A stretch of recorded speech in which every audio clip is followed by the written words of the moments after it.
was also the Honorable Minister Louis Farrakhan. He didn't even know that he was being taught to raise up this people.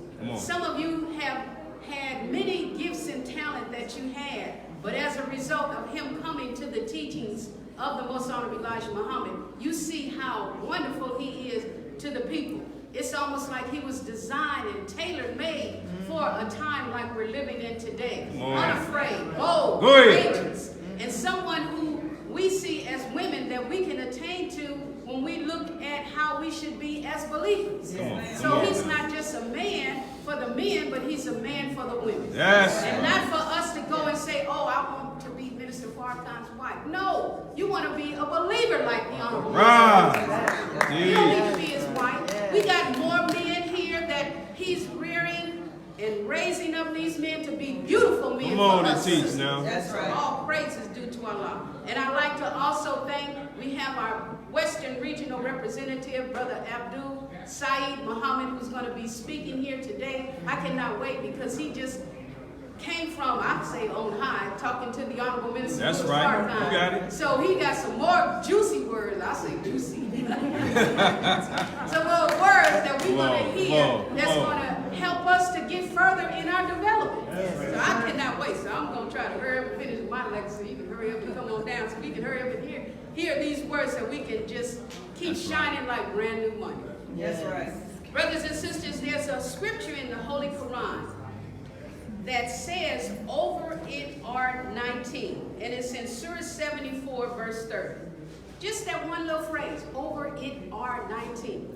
And I wanted to briefly share with you just a definition of over it are. The word over means extending above, a general area from a vantage point. The word it, used to refer to a thing previously mentioned or easily identified. And the word are refers to the elimination of subjective perspectives and a process that is purely based on hard facts. So brothers and sisters, these hard facts are just a little bit of information that I'm going to share with you about this number 19. Yes, ma'am. It's such a mysterious number. Now you know in mathematics, 1 through 9, after 9 is no other number that they can think of. But every number that you can ever think of is going to be either 1 through 9. Am I right, brothers and sisters? Right. All of us know that little part. Now, the over it are 19. Our Mother Tanetta, she wrote a book, The Coming by Night. If you can ever get that book, you should get that book. That's right. She goes into way more than what I'm going to be talking about today. Yes, but she was, her and another person that she met after the Most Honorable Elijah Muhammad left, that they discovered what that 19 is. Would you like to know that today? Yes, ma'am. Go ahead. She was saying that it part, the over it, the it is the Bismillah. The Bismillah, I was thinking for quite a few times because I never heard her really say it, but I finally looked it up again today. The Bismillah is in the name of Allah. Yes. That's it. I thought it meant in the name of Allah, the Beneficent, the Merciful. No, ma'am. No, sir. It's in the name of Allah. That is 19 Arabic letters. That's the it part. Come on. In the over it are 19. Come on, you want it. Now, the missing Bismillah is what they discovered. That's right. The missing Bismillah, guess what, is in 27, Surah 27, verse 30. That's right. We're number 27. I like that 27. Go ahead. So 27 verse 30, there's a man named Solomon. And he wrote a letter to Bathsheba. They don't never mention her name, but she was a queen. That's right. And she was over a kingdom. But she never had anyone to write her a letter opening up in the name of Allah. And that's where the missing Bismillah is. Every surah in the Holy Quran, 114 surahs in the Holy Quran, opens up in the name of Allah. But the one that is not in there is surah number 9. That's right. So in that surah, that's missing. So where is it missing? In surah 27. And then the last thing I wanted to mention, 2 more things, because I'm going to bring up Brother Landon. I can't wait to hear him either. So brothers and sisters, in number 19, I wanted to mention 3 more things, and then I'm gonna bring up Brother Landon. Go ahead. Number 1 is in this Supreme Wisdom book. I can't bring it up because I got so much paper up here. Here we go. Supreme Wisdom book. Yes, ma'am. It's all beat up. Hey, I wish you all can't get this book no more. That's number 1. You can't get the book no more because Minister Farkas said that him, Mother Tynetta, and Brother Jabril, they were gonna revise this book. I've been waiting and waiting. I'm like, when is it gonna come? So I'm still using this one. But this I got when I came in the nation in 1981. Sorry, brothers and sisters, you new ones coming in, you can't get this one. Sorry. You can't get this one. But it's online. This is amazing. Like, you can get this online. It's like you can go online and you can get it. But in there, it's 154 question, answers, and statements, which equals up to 19. Am I right? 154, 1 and 9. And then the next thing, Master W. Farah Muhammad is 19 Arabic letters. Well, 19 letters. And then in Genesis chapter 15, verse 13, that's one surah, one Bible in the Holy Quran, because we have some people like, I don't know nothing about no Quran. Well, in the Bible, one book verifies the other. Yes. So the one who the Bible scholars, you just love the Bible. But we still had to have somebody to go in the Bible to still rear us. Right. And then, so you can't just say, I like this book and only this book, or I like the Old Testament and only the Old Testament. I like the New Testament and the New Testament. I only like the Holy Quran and that's all I go by. No, you can't be like that. Is God one? Yes. So if he's one, that means he was in both books. Am I right? Right. So we have to still have somebody to interpret the book. So in Genesis chapter 15, verse 13, it talks about, know of a surety that thy seed will be in a land that is not there. This is the land. This is America. We didn't know nothing about America at all. But we have black people over here who are disenfranchised. We have so many, we have the white people who came over here, Queen of England, she took them out to jail. Y'all come over here too. We have the Indians, we exiled them from the Holy Land, they over here too. So we got a group of people that just, so we trying to figure out who's who and what's what. Right. But we got somebody here today that's going to share some information about who's who and what's what.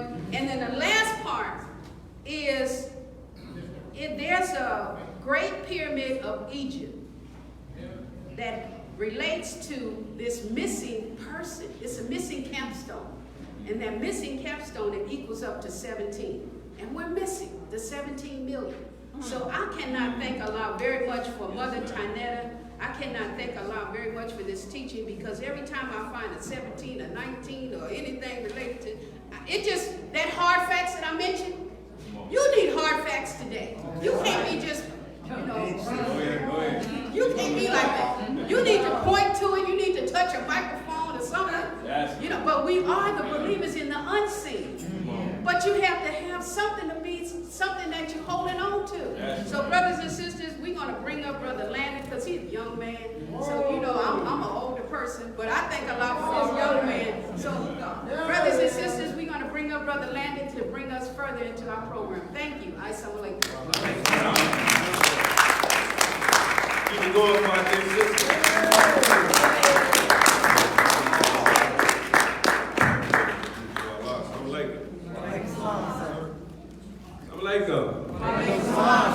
Let's give it up one more time for our beloved sister, Sister We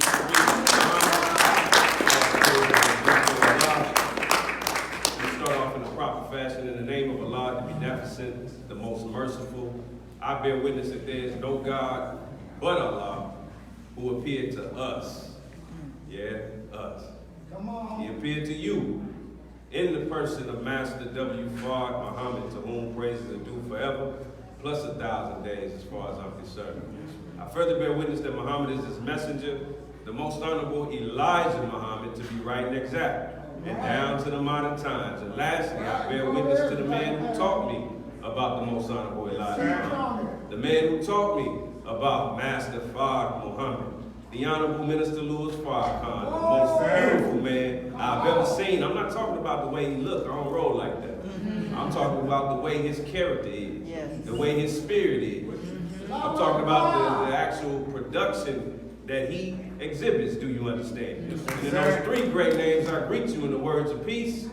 Assalamu alaikum. How y'all feeling? How y'all feeling? Good, sir. Give yourselves a round of applause.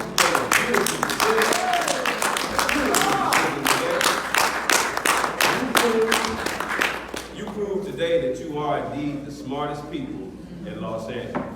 Today, the 17th. I don't know what you're going to be tomorrow on the 18th. You might be a fool tomorrow, but today you're the smartest people in Los Angeles. Give yourselves a round of applause one more time.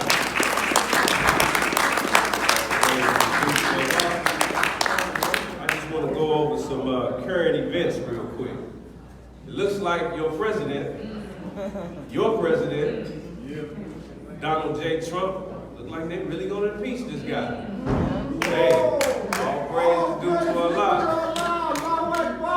Now, if he's impeached, you do understand that he has to be convicted. Bill Clinton was impeached. A lot of people don't know that. Bill Clinton was impeached. Impeached does not mean, okay, you impeached, you got to go out the door. That means you've been charged, and then you have to be convicted. Bill Clinton was not convicted, but he was impeached. And man, I can't wait to see him get impeached, right? Because if Donald J. Trump is impeached, that means that all of America's problems will just go out the window, right? That means that all of the problems of the black man will just go out the window, right? Y'all, it ain't gonna work like that?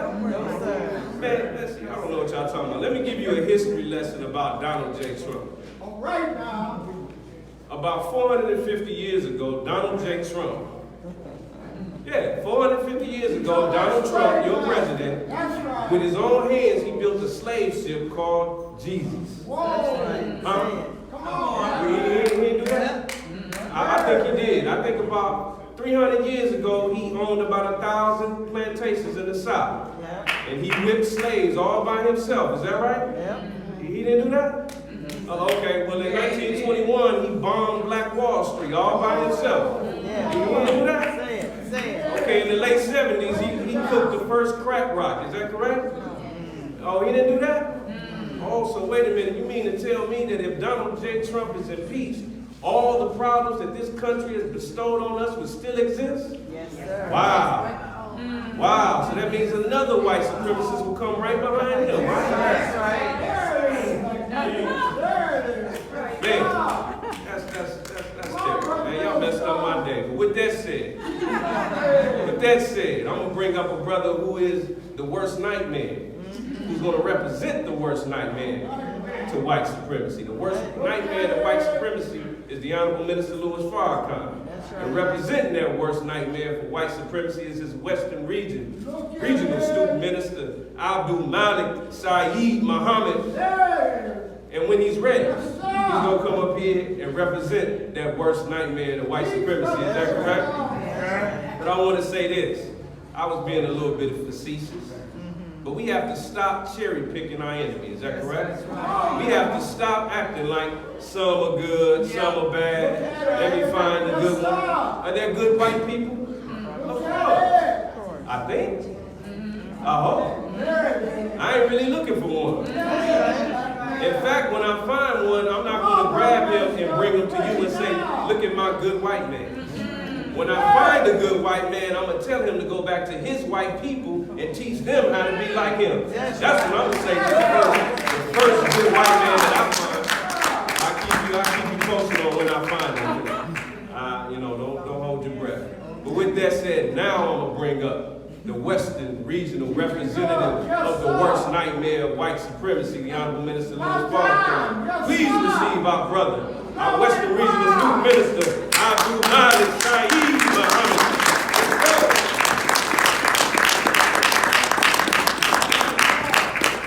Keep it going. Keep it going.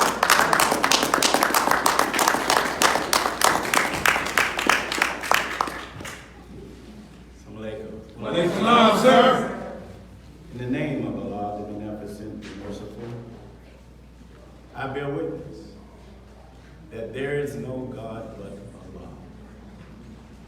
To that one, dear family, who is the creator, Come on. the of all things. Yes, he is. Yes, sir. To that wonderful originator, creator of the heavens and the earth, Teach, Brother Minister. everything in between. There is no powerful force or knowledge or wisdom Come on.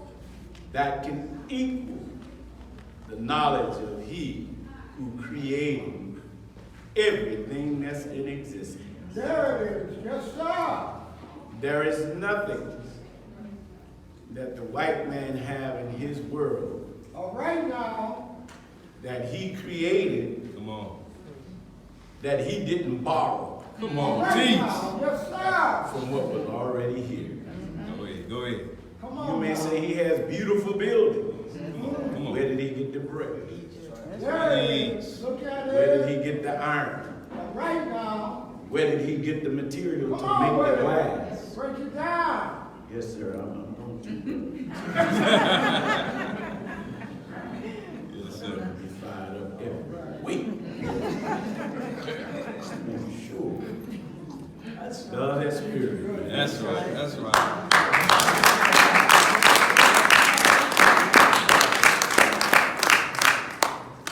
So I thank Almighty God, Allah, that one who is the creator of all the galaxies, the stars, the planets.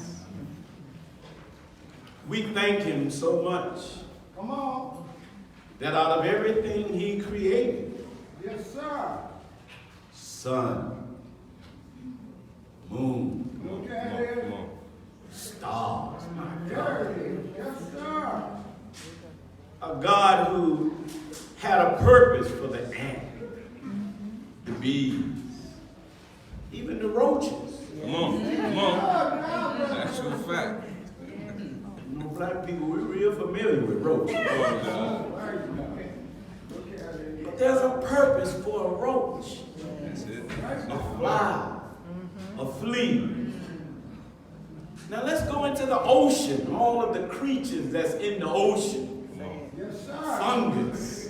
God is the creator of it all. All right That's a now. fact. Look at it. And there is nothing that he created. He created everything with an aim and a purpose. But brothers and sisters, everything that he created, he did it to put it into the service of the best of his creation. Teach, Muhammad. Actual fact. Come on. You and I are going to have to stop thinking that we're nothing. Come on. Good. Yes, sir. You think that way because that is a curse imposed on us Come on. by the worst people that has ever been created in the annals of history. There it is. The white man is a made man. Teach, teach, teach. He comes out of original. But God said that the best of his creation is the human being. Come That's on. what he said. I mean, we're the best of his creation. We are the only creatures that are given what he has. Free will. Yes, sir. Come on now. Yes, sir. But I think it would be an injustice if you and I did not realize that we have a creator. Go ahead. There it is. You didn't just pop up. Somebody created the mechanism by which we got here. That's Come right. on. Huh? Your mama and daddy met. There it They is. had a moment, Yes, they did. Yes, sir. whether they was in love or not. God was in love with what they was gonna do because he witnessed each of us before we even came here. That's a fact. Go ahead. Sometimes he manifests the conditions and the circumstance by which you was born, There it is. even if it was a terrible situation, because out of that, he can make you better. Yes, that's right. Huh? Come on, come on. I came here as a result of rape. Well, good. Look at it. Because it was something in the pain of that rape that maybe God put something in that baby that baby would create a cure for of some terrible disease. I thank Almighty God Allah for every prophet. Yes, sir. I thank him for Abraham. Come on with it. I love Abraham. Yes, and I sir. wish he was here today. Yes, Come on, sir. come on. Good, brother minister. I thank him for Moses. We make no distinctions when I say Abraham, then I say Moses, and we thank him for Jesus and Muhammad. Come on. I don't see not one of them greater than the other one because each one of them came from the one God. That's a fact. Come on. Yes, sir. And each one of them came with the same message for different circumstances. Yes. Look at it. Thank you, God, for these great, Yes, worthy sir. servants of yours. But God didn't stop sending them. That's right. May I offer you some good news? Yes, Come sir. on. Yes, sir. You black, you brown, you red, if you yellow in this world, you need some good news. Come on. Good news is that God loved the black man so much so that he came for us himself. All Yes, right sir. now. Huh? Look Go at ahead. it. Go ahead. He wrote in the Bible that he would come in sinful flesh Yes, Come sir. on. to condemn sin in the flesh. So don't tell me God is not a man. That's Go right. ahead. That's Yes, right. sir. Whatever you make him, that's fine, but don't tell me he's not a man when he clearly says he's a man. He's a human being. That's right. No, he didn't. Okay, listen. How can God create us in his image and not have one? That's right. Think about it. Come on now. Perfect. See, right there, that should destroy your argument. And I pray that as you're sitting in here today or listening live, please don't come to the Nation of Islam meetings with your emotions. Come on. Right now. I want you to come with your analytical thinking Yes, sir. because your emotion may cause you to miss a message. Mm. Because you're putting up a shield of your effect from white supremacy. Right Go now. ahead. Go ahead. Huh? Because the white man is in our meeting. Yes, he is. Where is he? I'm looking at him. Come on. Oh. Wake us Come up. on with it. He's in me and he's in you. That's right. Yes, sir. Oh, y'all look sad. Scientific fact. Come on. Teach.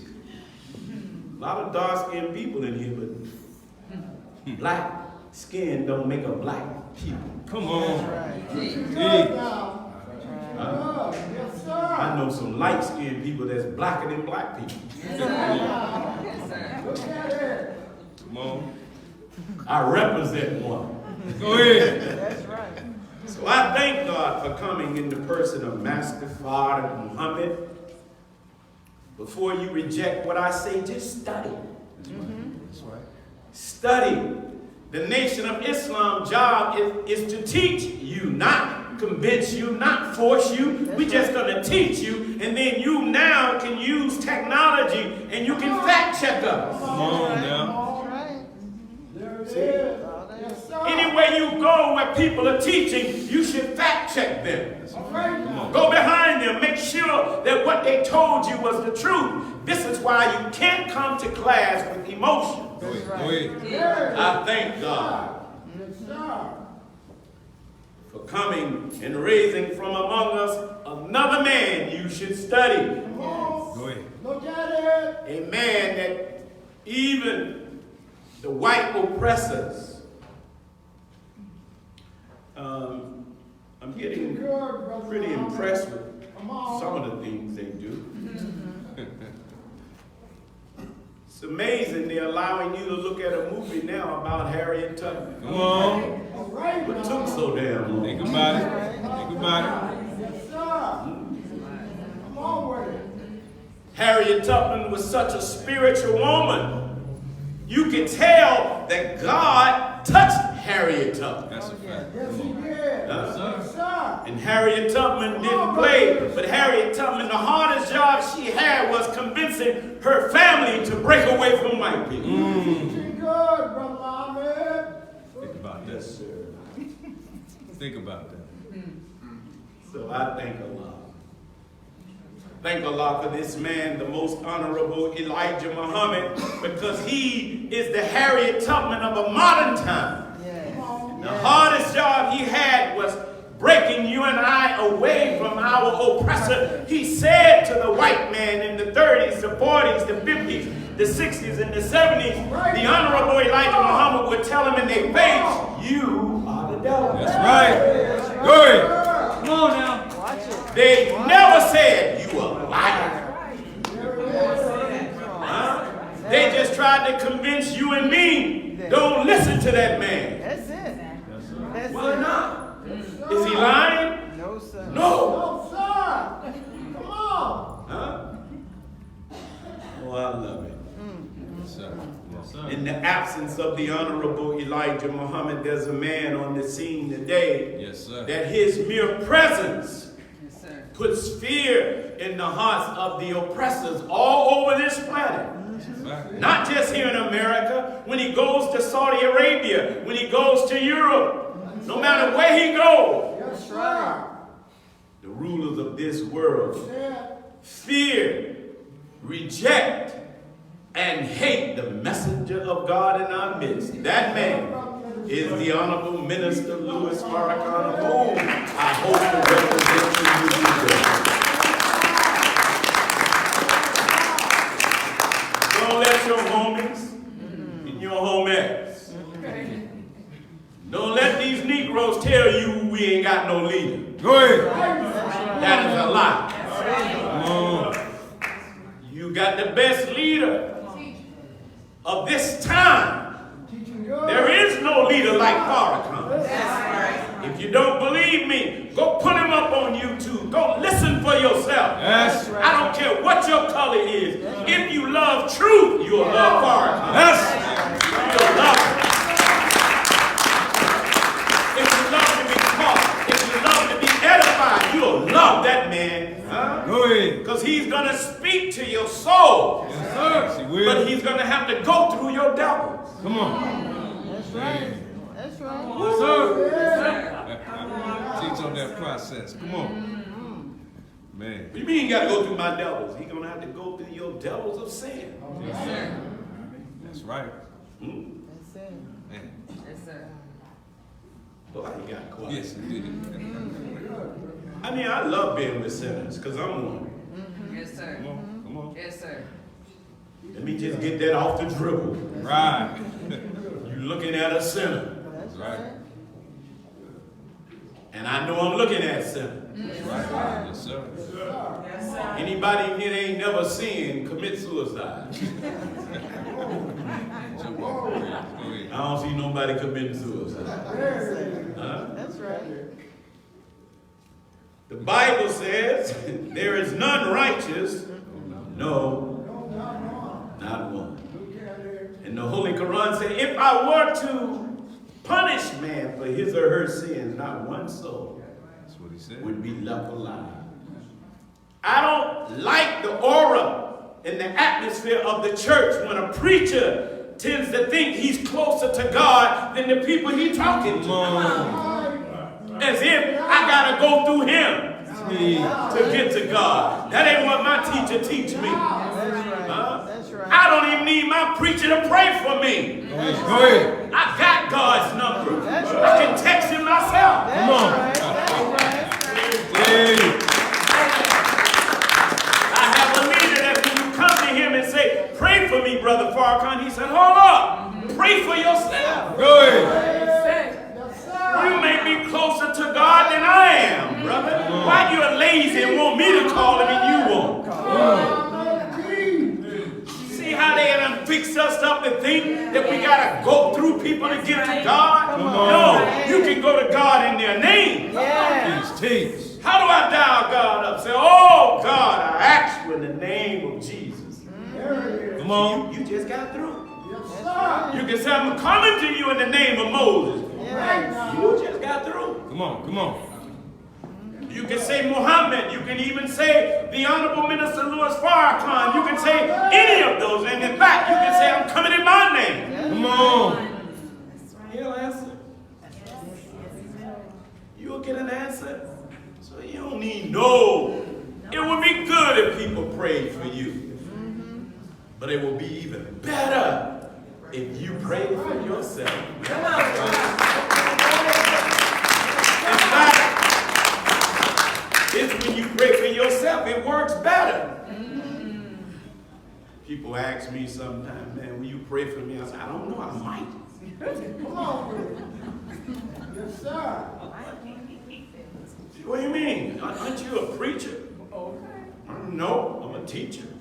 Yes, sir. Yes, sir. Teach. I said, I just don't want you to trust that I'm going to pray for you. Right now. I might forget. Right. Right. Yes, sir. I said, so when I forget, you know how I pray for you? I said, oh, Allah, everybody that asks me to pray for them, you help me.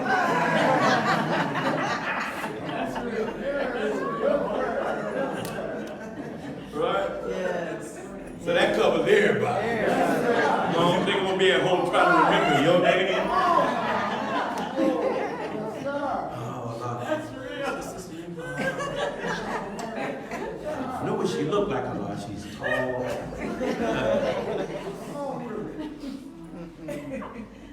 So I want to greet all of you today in the greeting words of peace. Assalamu alaikum. Sir. Brothers and sisters, how y'all feeling today? Fine, sir.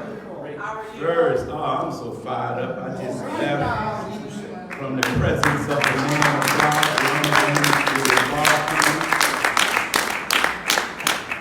We, the student regional laborers, was in Chicago for a 2-day conference so that we could see what the Nation of Islam looks like as a whole. Yes, sir. We got a lot of work to do. But I want to report to the beautiful believers of Muhammad's Mosque number 27. And going to Chicago and looking at all the stats and in almost every category that is important to the growth of the nation, LA is either 1 or 2.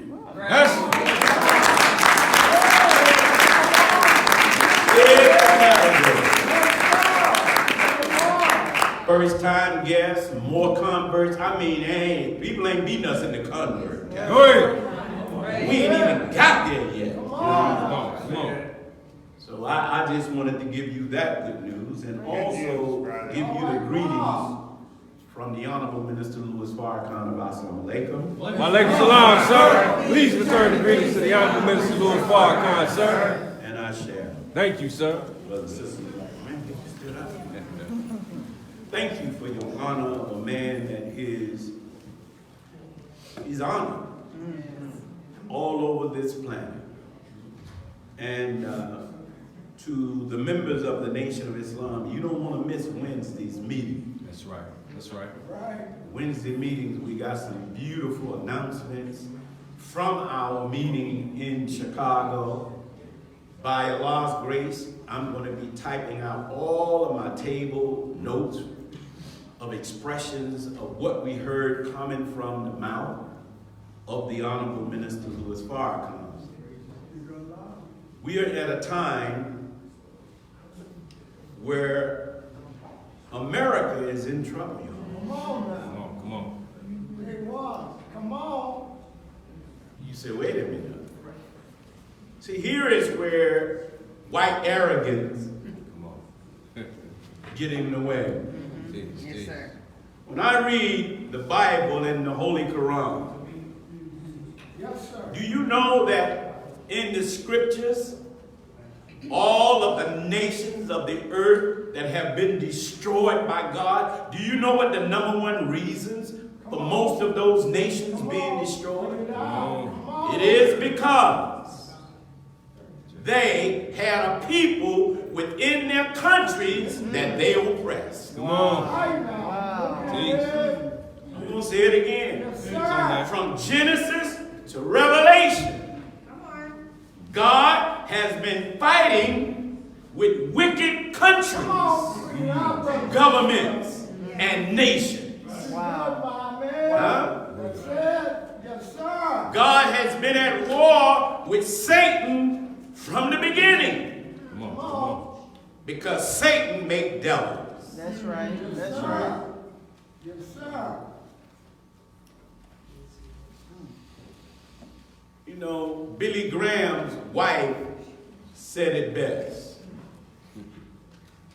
She said, if God does not destroy America for her sin, he would have to apologize to Sodom and Gomorrah. Man. Go ahead.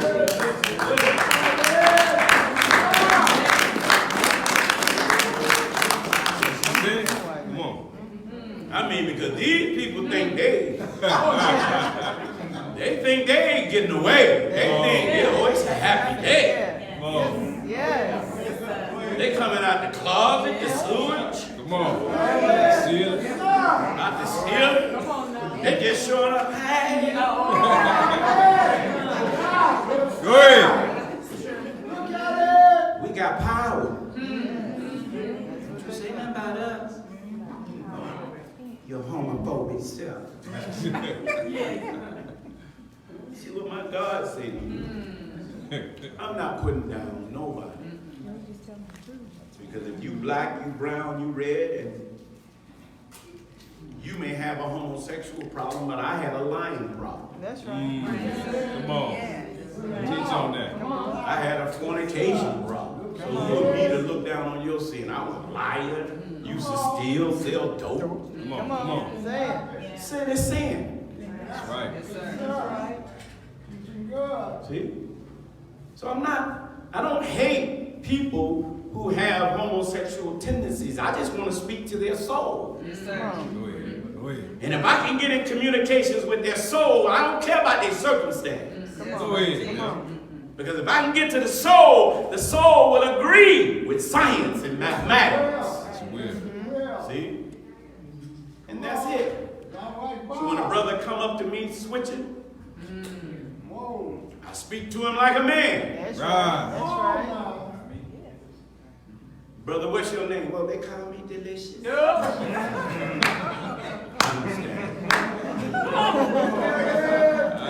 Understand. What's your mama name? That's right. That's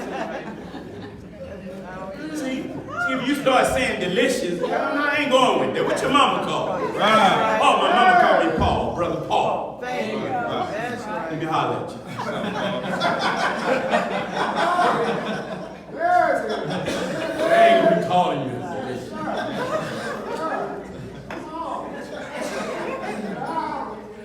Go ahead. So we're gonna have fun today. Yes, sir. God's grace. Yes, sir. Because I'm really fired up and I'm full. Yes, sir. But today, I'm going to introduce to you my leader and our teacher to end off this segment that we have taken on about a phenomenon called by white people UFOs. Come on. Come on. That's what they call it. Unidentified flying objects. Come on. They know about what the Honorable Elijah Muhammad was taught from the Savior. Go ahead. Many who go by their Bible. How is it, you know, my preacher friends, I love them. May I get my computer? Yes, sir. Yes, sir. Man, I was hoping y'all didn't say no, because I would have had a dilemma.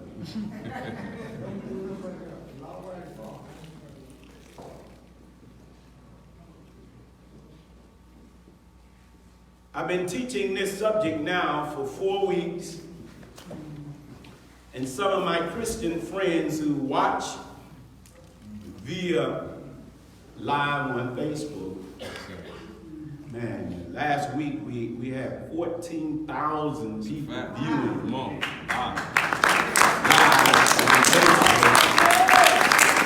All over the world. We don't have a place that can hold 14,000 people. Come on. But we have a place that can hold 14,000. Go ahead. This is why with modern equipment, Teach. the teachings can move at a faster pace.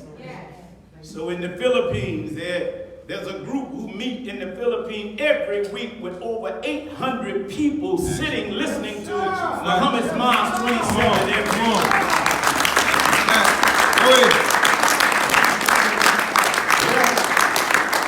In Ghana, there's another group of about 250 to 300. Our brothers and sisters in Ghana is in and at Muhammad's Mosque number 27. Right? Go ahead.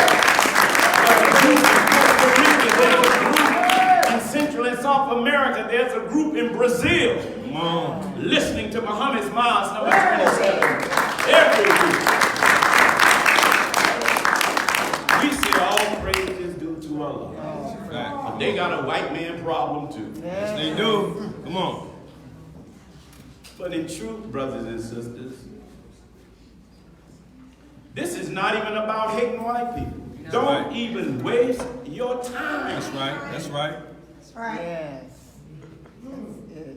I know you're mad at them. That's a natural thing. I was too. Emotion. When I first came in the nation, man, whoa. I couldn't wait to get in front of white people and upset their day. I remember in Atlanta when I first came to the nation, I used to get on the metro system called MARTA, and I would get on there just to stare white people down. I had my final call newspaper. Look at it, Muhammad. White man said, "Why are you looking at me like that?" I said, "I'm trying to kill you."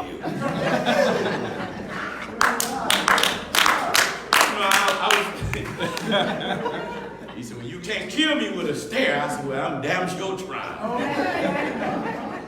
Now, that was immature. But when you come into a knowledge and the teachings of the Honorable Elijah Muhammad, you have to go through stages. Come on.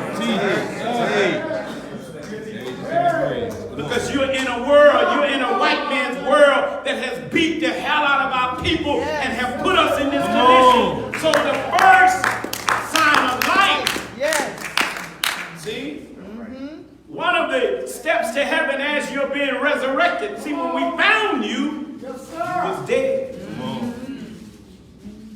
The next level past death is grief.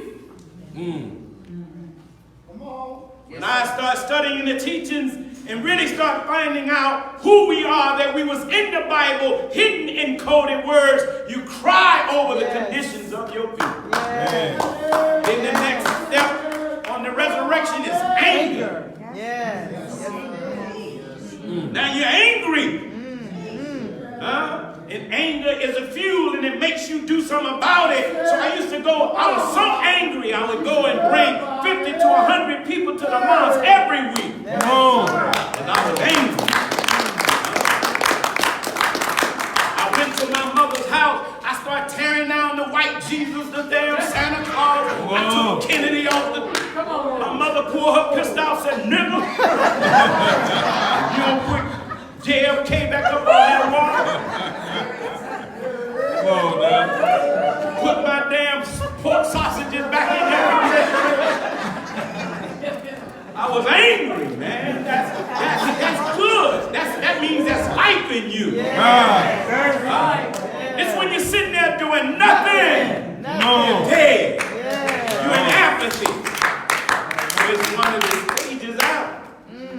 Then after anger is antagonism. Come on, teach. I'll antagonize white people and Negro. Go ahead.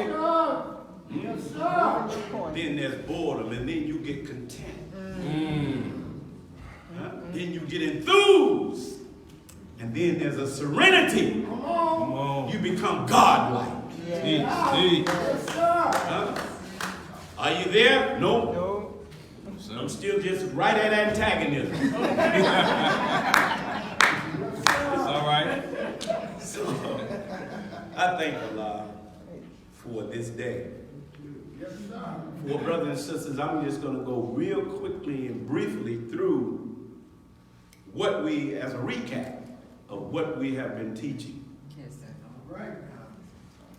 And then we're going to end the day with you hearing from the man that this wicked world fears. Come on. Before I do that, I want to introduce a book. And I want to thank the research team of the Nation of Islam. That's right. Right now. Brothers and sisters, I forgot where the minister was, but he was in an interview and someone asked him, who do your research? The Nation of Islam, in my opinion, there is not a research team on this planet that can touch those who are around the minister. They are absolutely scientists. God has surrounded the minister with such intelligent people who are like him. Go ahead now. And so I want to thank Brother Ilyar Rashad Muhammad, for he has been feeding me information to feed to you.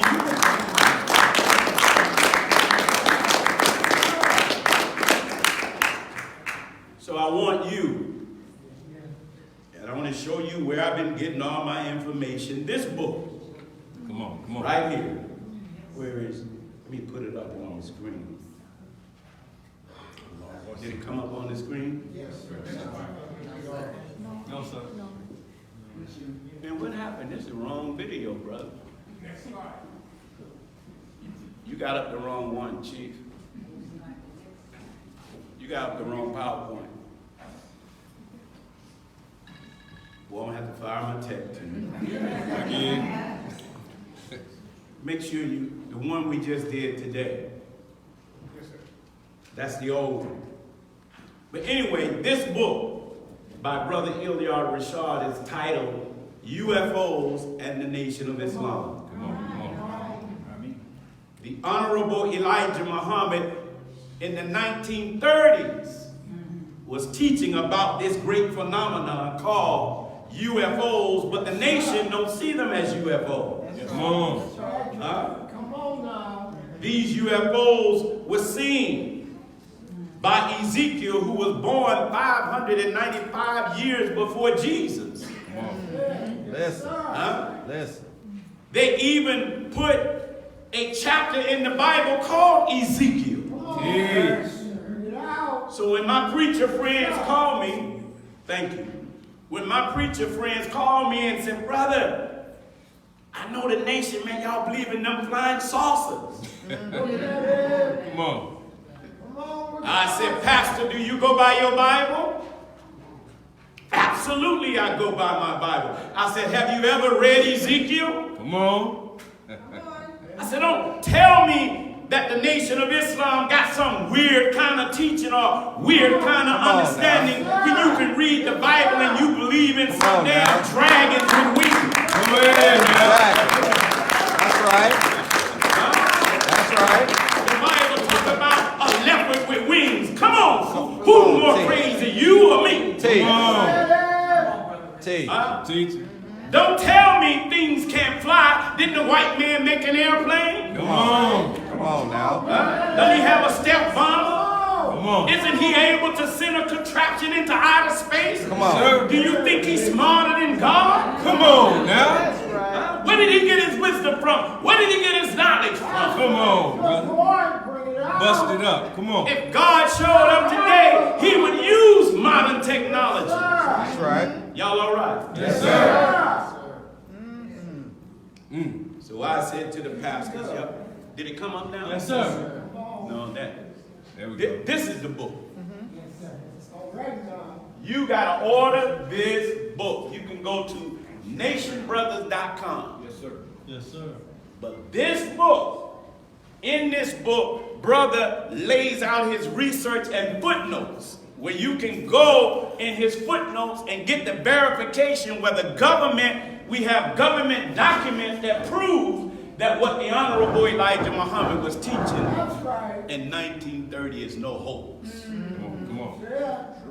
The United States government have a $600 billion defense fund. Come on. Do you know they have spent over $20 million trying to find what the Honorable Elijah Muhammad has taught? They are tracking UFOs. That's right. Yes, sir.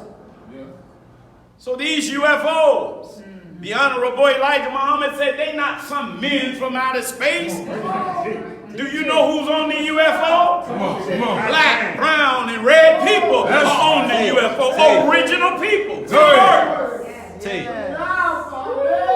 I know. We've been dumb so long. Very dumb. And ignorant so long that when new knowledge comes, you want to make mockery of it. But they have never said that Minister Farrakhan tell lies when he said he went to the wheel. That's right. In a vision-like experience. That's right. Then, in 1989, he said that God showed him what the government was doing and how they was going to attack black people. We have proven that. So, just going to recap it. And look, I want you on your own. Go to your little phones, get on your computer. Come on. Because I know you are not going to believe nothing we teach in the nation if somebody white ain't verified. Right. My God. So I'm going to send you to the devil. Whoa. Come on, my Go man. ahead now. That devil will prove they don't like talking about this. Come on. Not in America. Other governments have allowed their populace to see the files on what they know is a reality. Right. So, please, this brother Ilyard, you can also get this. It's an ebook. I mean, brothers and sisters, the chronology of his teachings is just phenomenal. And in 2 weeks, maybe 3, I'm ending this part of the wheel, and we will be bringing out Brother Ilyard Rashad to Los Angeles. He's going to do a whole weekend. We're going to ask the scientists and the science students from USC, UCLA, those students who desire to go to NASA, we want them to come and challenge him. Go ahead. See? So we're going to see who show up. We're going to teach you. So Brother Ilyard will be coming. We'll get back to you with the date, all right? Yes, sir. So when the pastor, these are scriptures that bears witness to the will, how the will has been identified as a pillar of cloud by day and a pillar of fire by night. I've done this over the last few weeks. We're in the book of Exodus. What book? Exodus. Let me qualify something that they don't tell you. But in theology school, it is known by most theologians that what you read in the Bible is not just history. 75% of what you read in the Bible is prophecy. That's right. 25% is history. That's right. So in the book of Exodus, Exodus 13, it talks about the Lord went before them by day in a pillar of a cloud to lead them the way, and by night in a pillar of fire to give them light to go by day and night.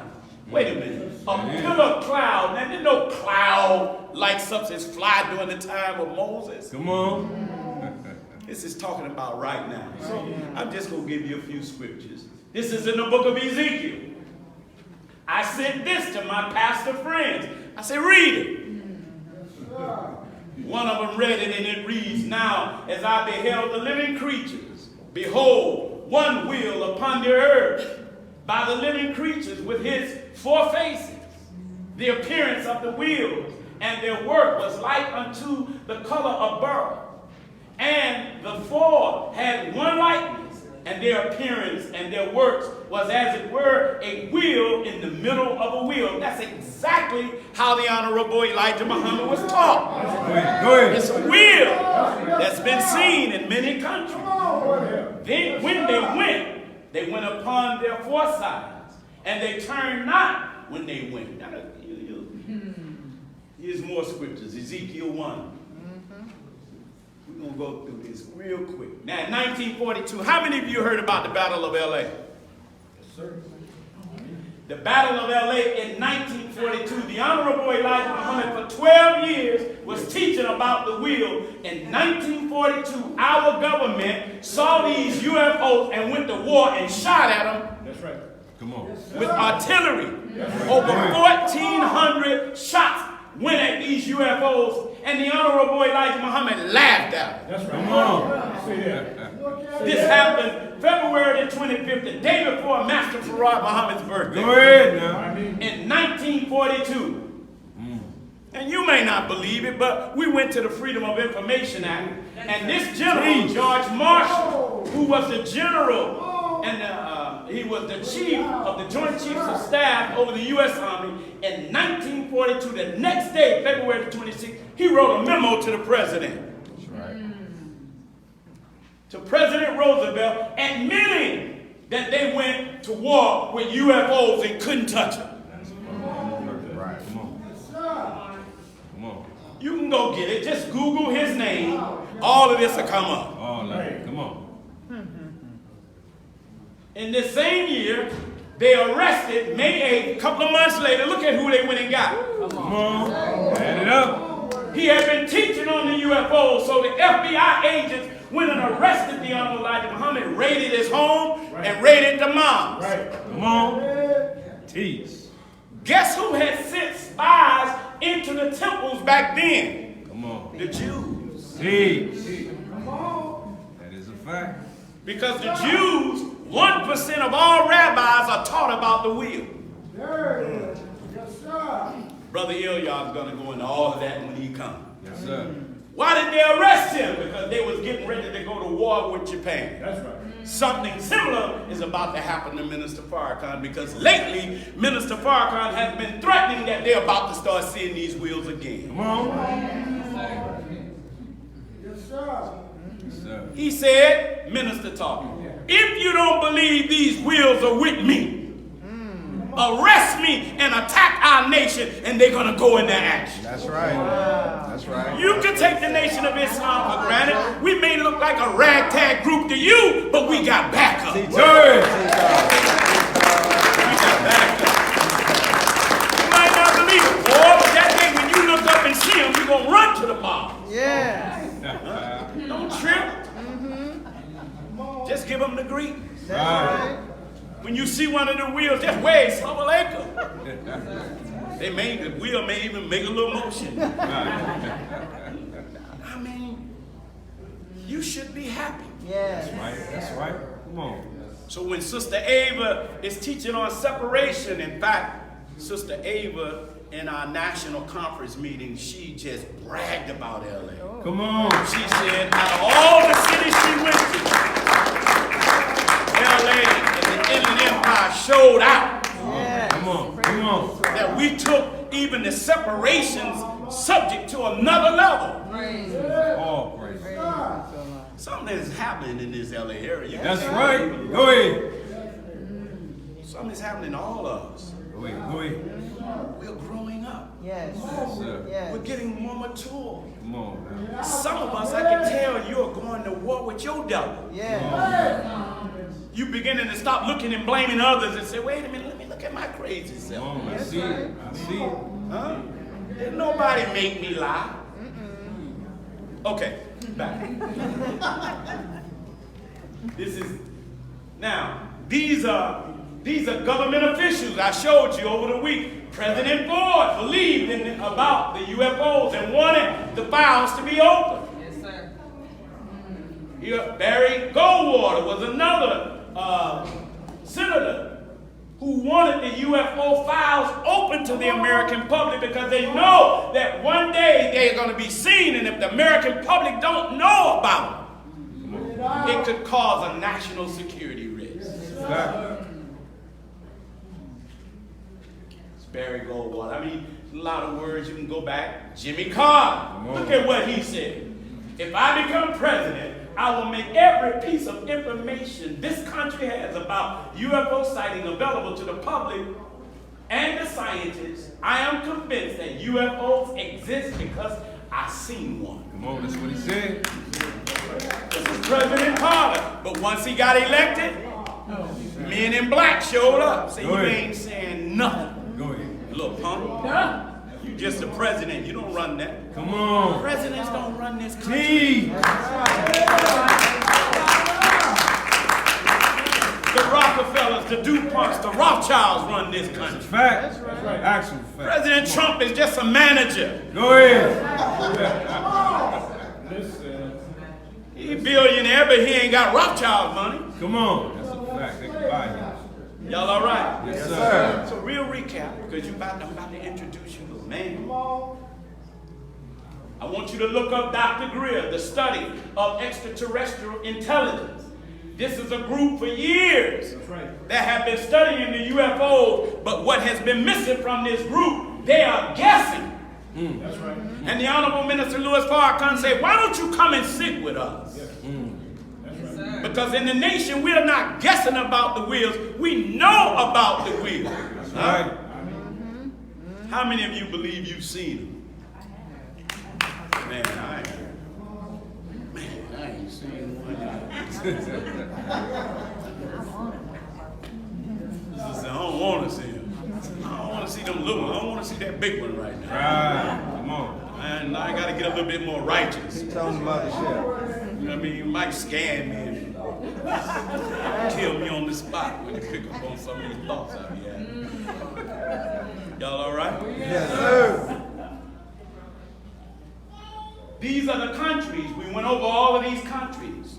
If you think Minister Farrakhan and the nation don't know what we're talking about, why have France, Germany, India, Ireland, Japan, Mexico, New Zealand, Peru, Russia, Spain, Sweden, Ukraine, the United Nations, United Kingdom, Uruguay, Vatican City, Argentina, Australia, Brazil, Canada? Why have all of these countries let out the secret files? Think about it. Think about it. Because millions of people are beginning to see what the Honorable Elijah Muhammad, he was the first man on this planet to teach the reality of the will after his teacher. And do you know, white folks have never said Elijah Muhammad is lying. If they want to make a fool out of the nation, all they got to do is say, them niggas be lying about the will. They are scared to even criticize. Because the minister said, if they launch an attack on even criticizing us about them, God will manifest. That's right. Every time he did a press conference, they were seen over Washington, D.C. and other cities. All right? Yes, sir.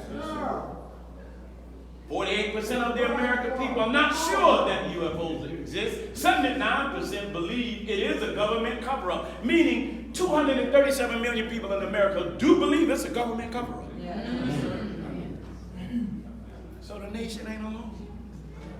Also, it says 36% of Americans believe UFOs exist. That's 108 million people that believe what we teach. 10% of them believe they have spotted one.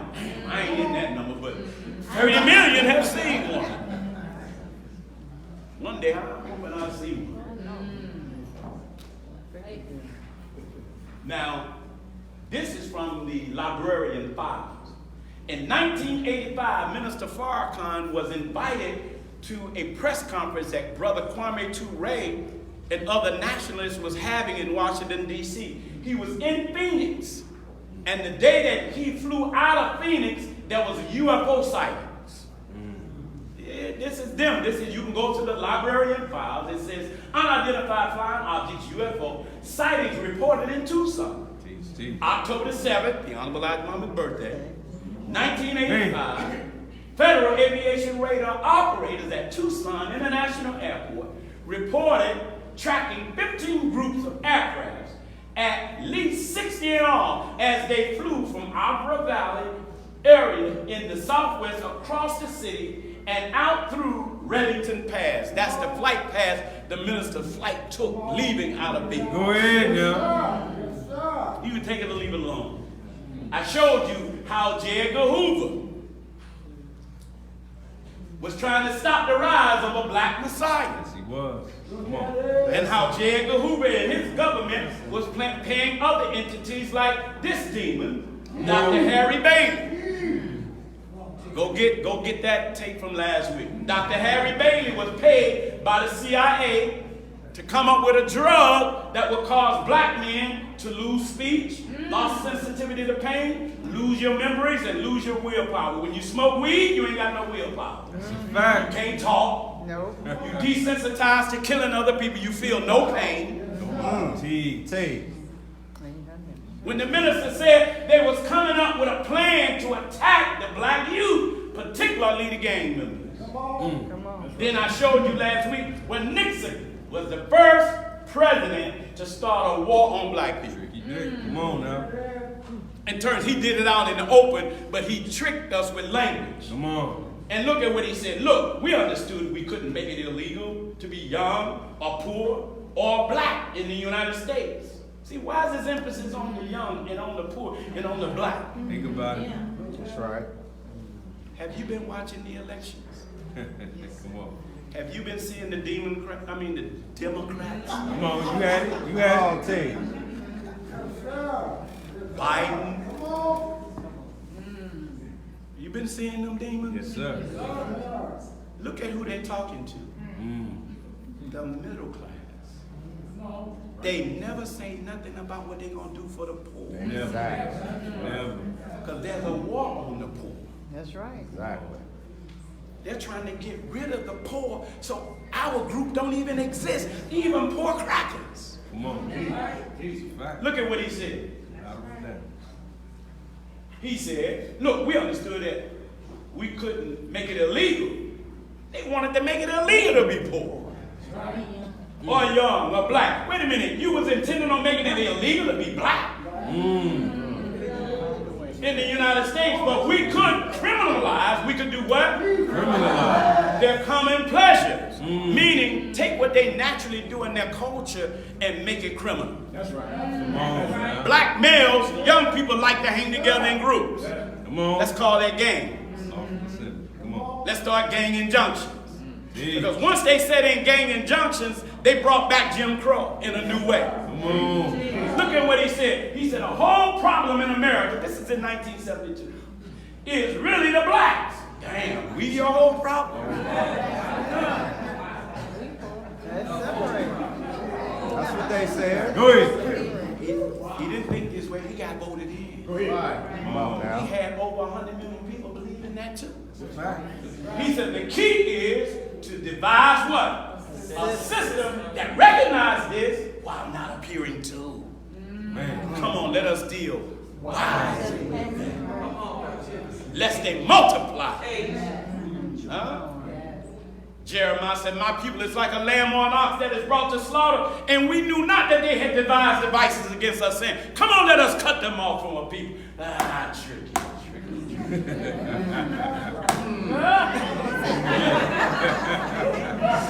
I'm sorry, I can't. Go ahead, brother. Go ahead. Go ahead.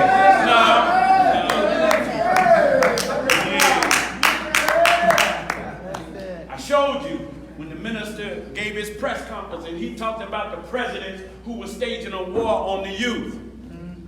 When in 1970, it was only 250,000 inmates in prison.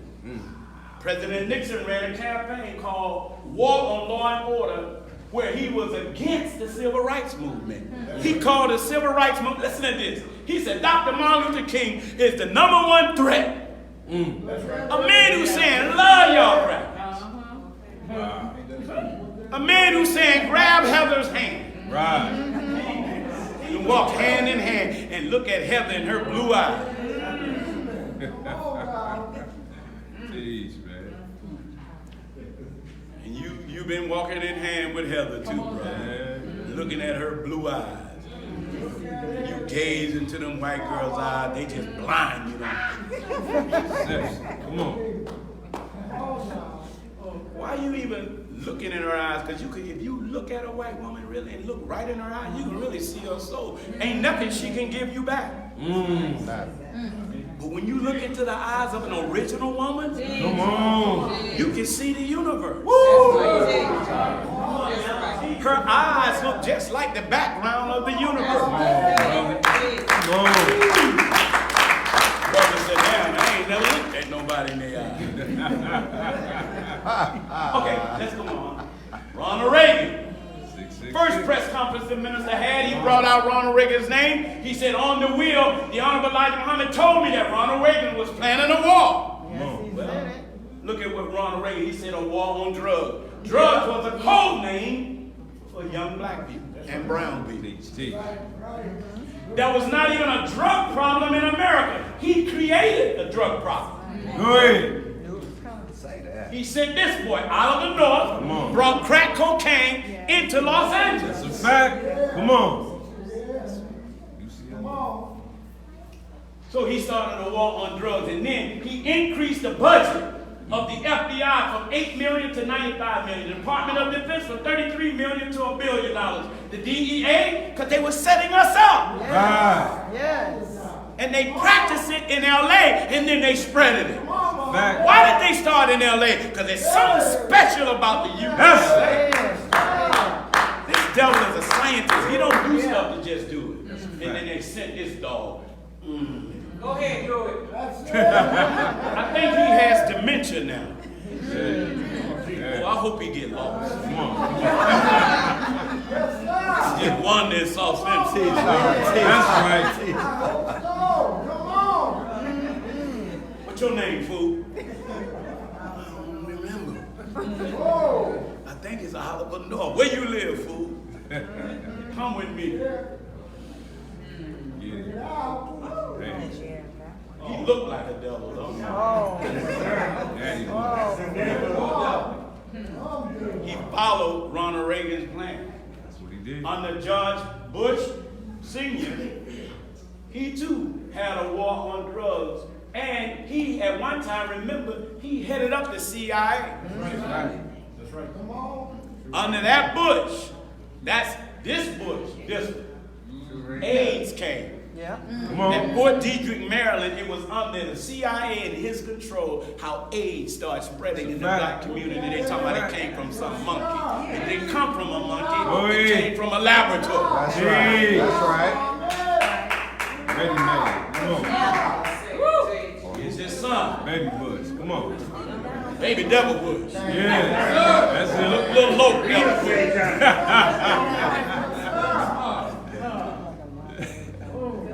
Man. The worst of them all. Slick with For black people, the worst president to ever live Come on. in regards to black, brown, and red people was this.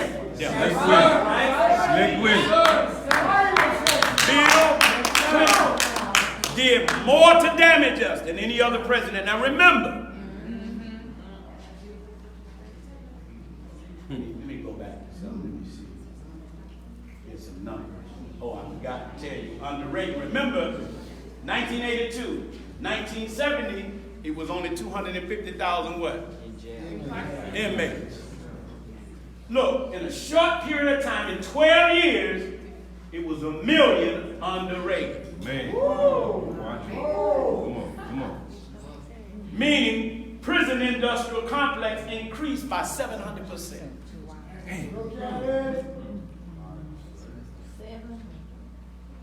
Why do you think they legalized marijuana? Come on. Wake us up.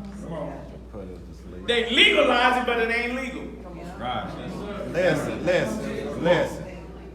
Do you know what the #1 drug arrest is in LA? Come on. Marijuana arrest. Teach. Because they fooled you and made you thought that that it's legal. Yeah, but you can only smoke it in certain places. Right. And guess what? You can't smoke marijuana in government housing projects. Come on. Still federally illegal. Come on.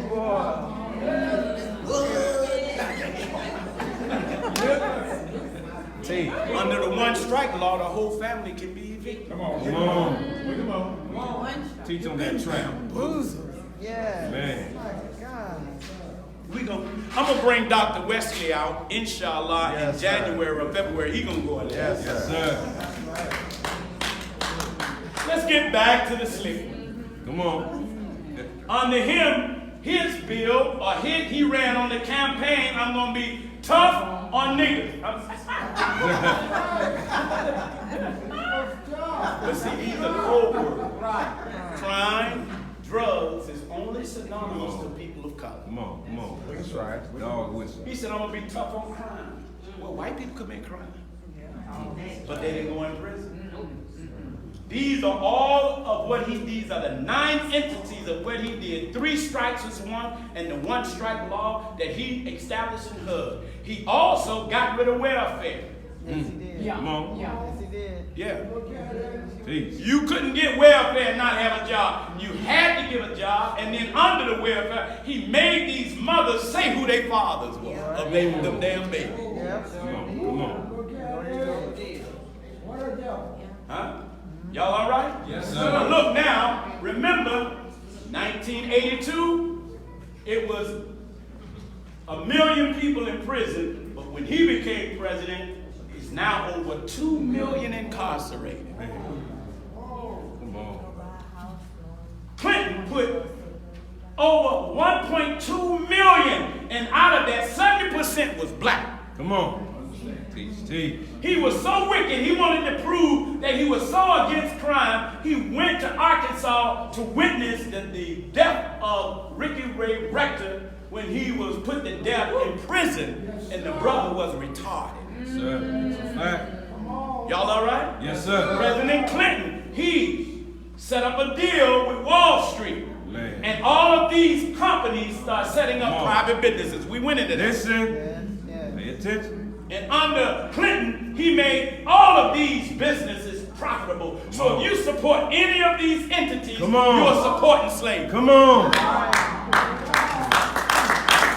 In a modern context. Because remember, brothers, the 13th Amendment didn't get rid of slavery. It said that the only way you could be a slave is if you become property of the state. Come on. Once you become property of the state, I can make you work for nothing. Right. And it ain't a brother in prison that ain't got a job.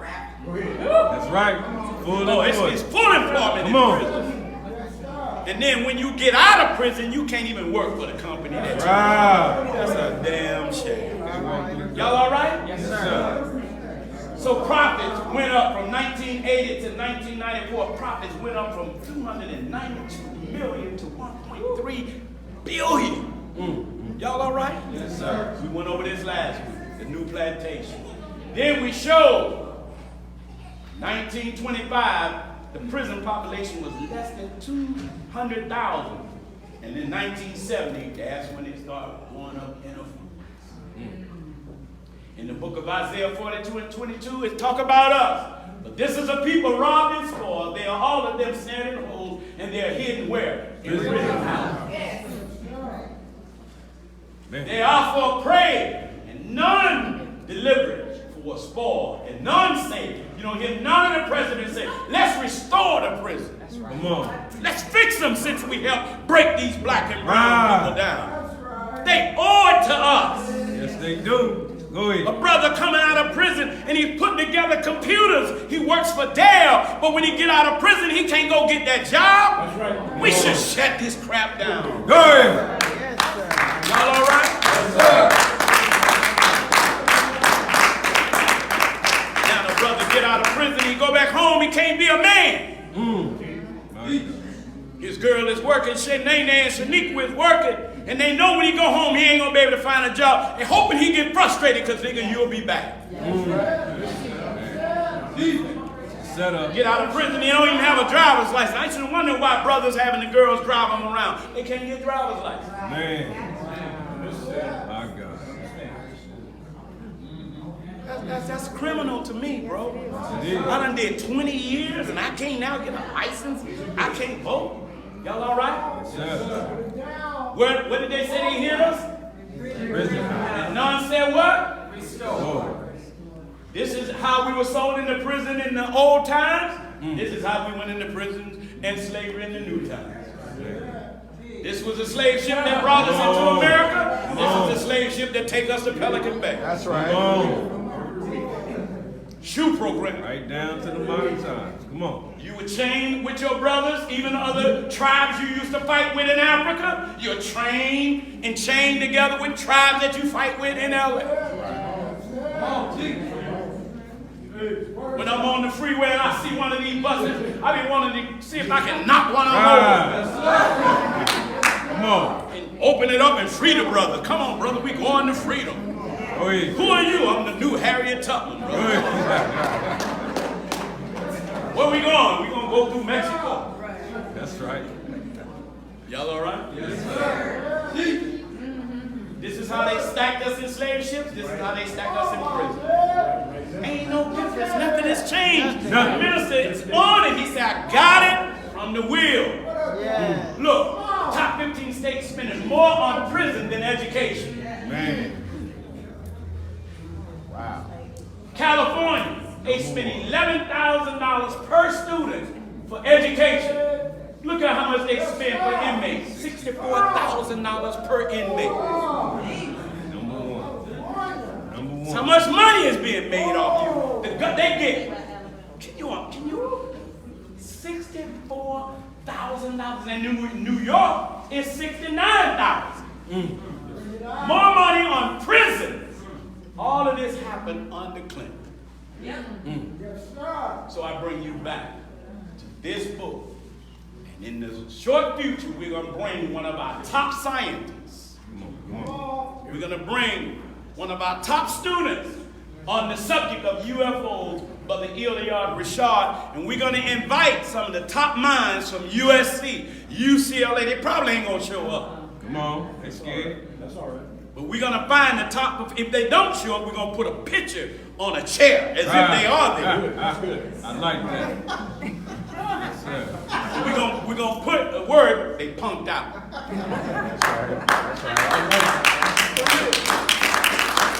So, with that being said, brothers and sisters, I want to introduce to you. You got to hear this. Come on. On part 52 on the time and what must be done. Yes, sir. This man that the wicked of this world fears, Yes. you should hear him teach. That's right. Come on. I want to close out my little 4-week talk about the UFOs and let you hear from our leader, Yes, sir. our teacher. Yes, Come on now. I want the tens of thousands that are watching live to hear from him yourself. Then when you leave here, I want you to go to YouTube and look at the entire lecture series on the time and what must be done. Yes, sir. Yes, sir. Because our government right now is in political upheaval. That's a fact. A civil war is about to break out in America. Do you see that? The Democrats and the Republic, Satan is casting out Satan. How then can his kingdom stand? And the minister said to us, brother, Trump is going to have to come after me. You got it. Come on. Because as they are in political upheaval, he's going to have to launch a war against a Muslim country, and they're not going to be able to allow me to speak. So please, I want to introduce to you the baddest black man. Yes, sir. Yes, sir. I want to introduce to you a man that's so special.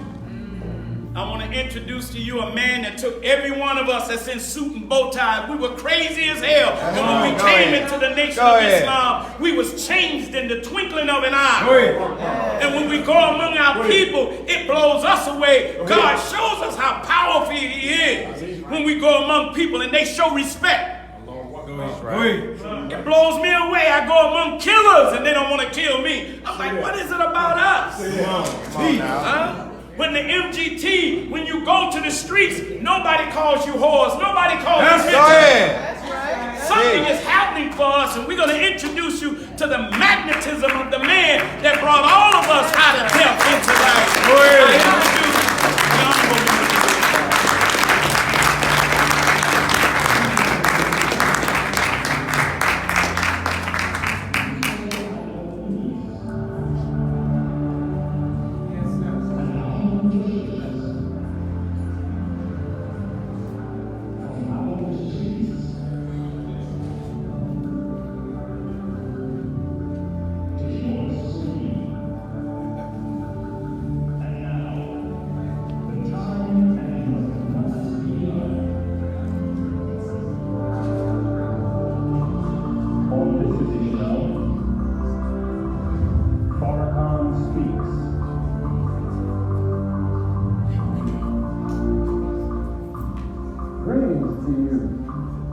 Prime Minister Louis Farrakhan, National Representative of the Honorable Elijah Muhammad, that great preacher of freedom, justice, and equality to the black man and woman of America and the Western Hemisphere, and to the aboriginal people of the earth, the eternal leader of the nation of Islam, and the warner to the government and people of the United States of America, and a warner to the nations of the earth.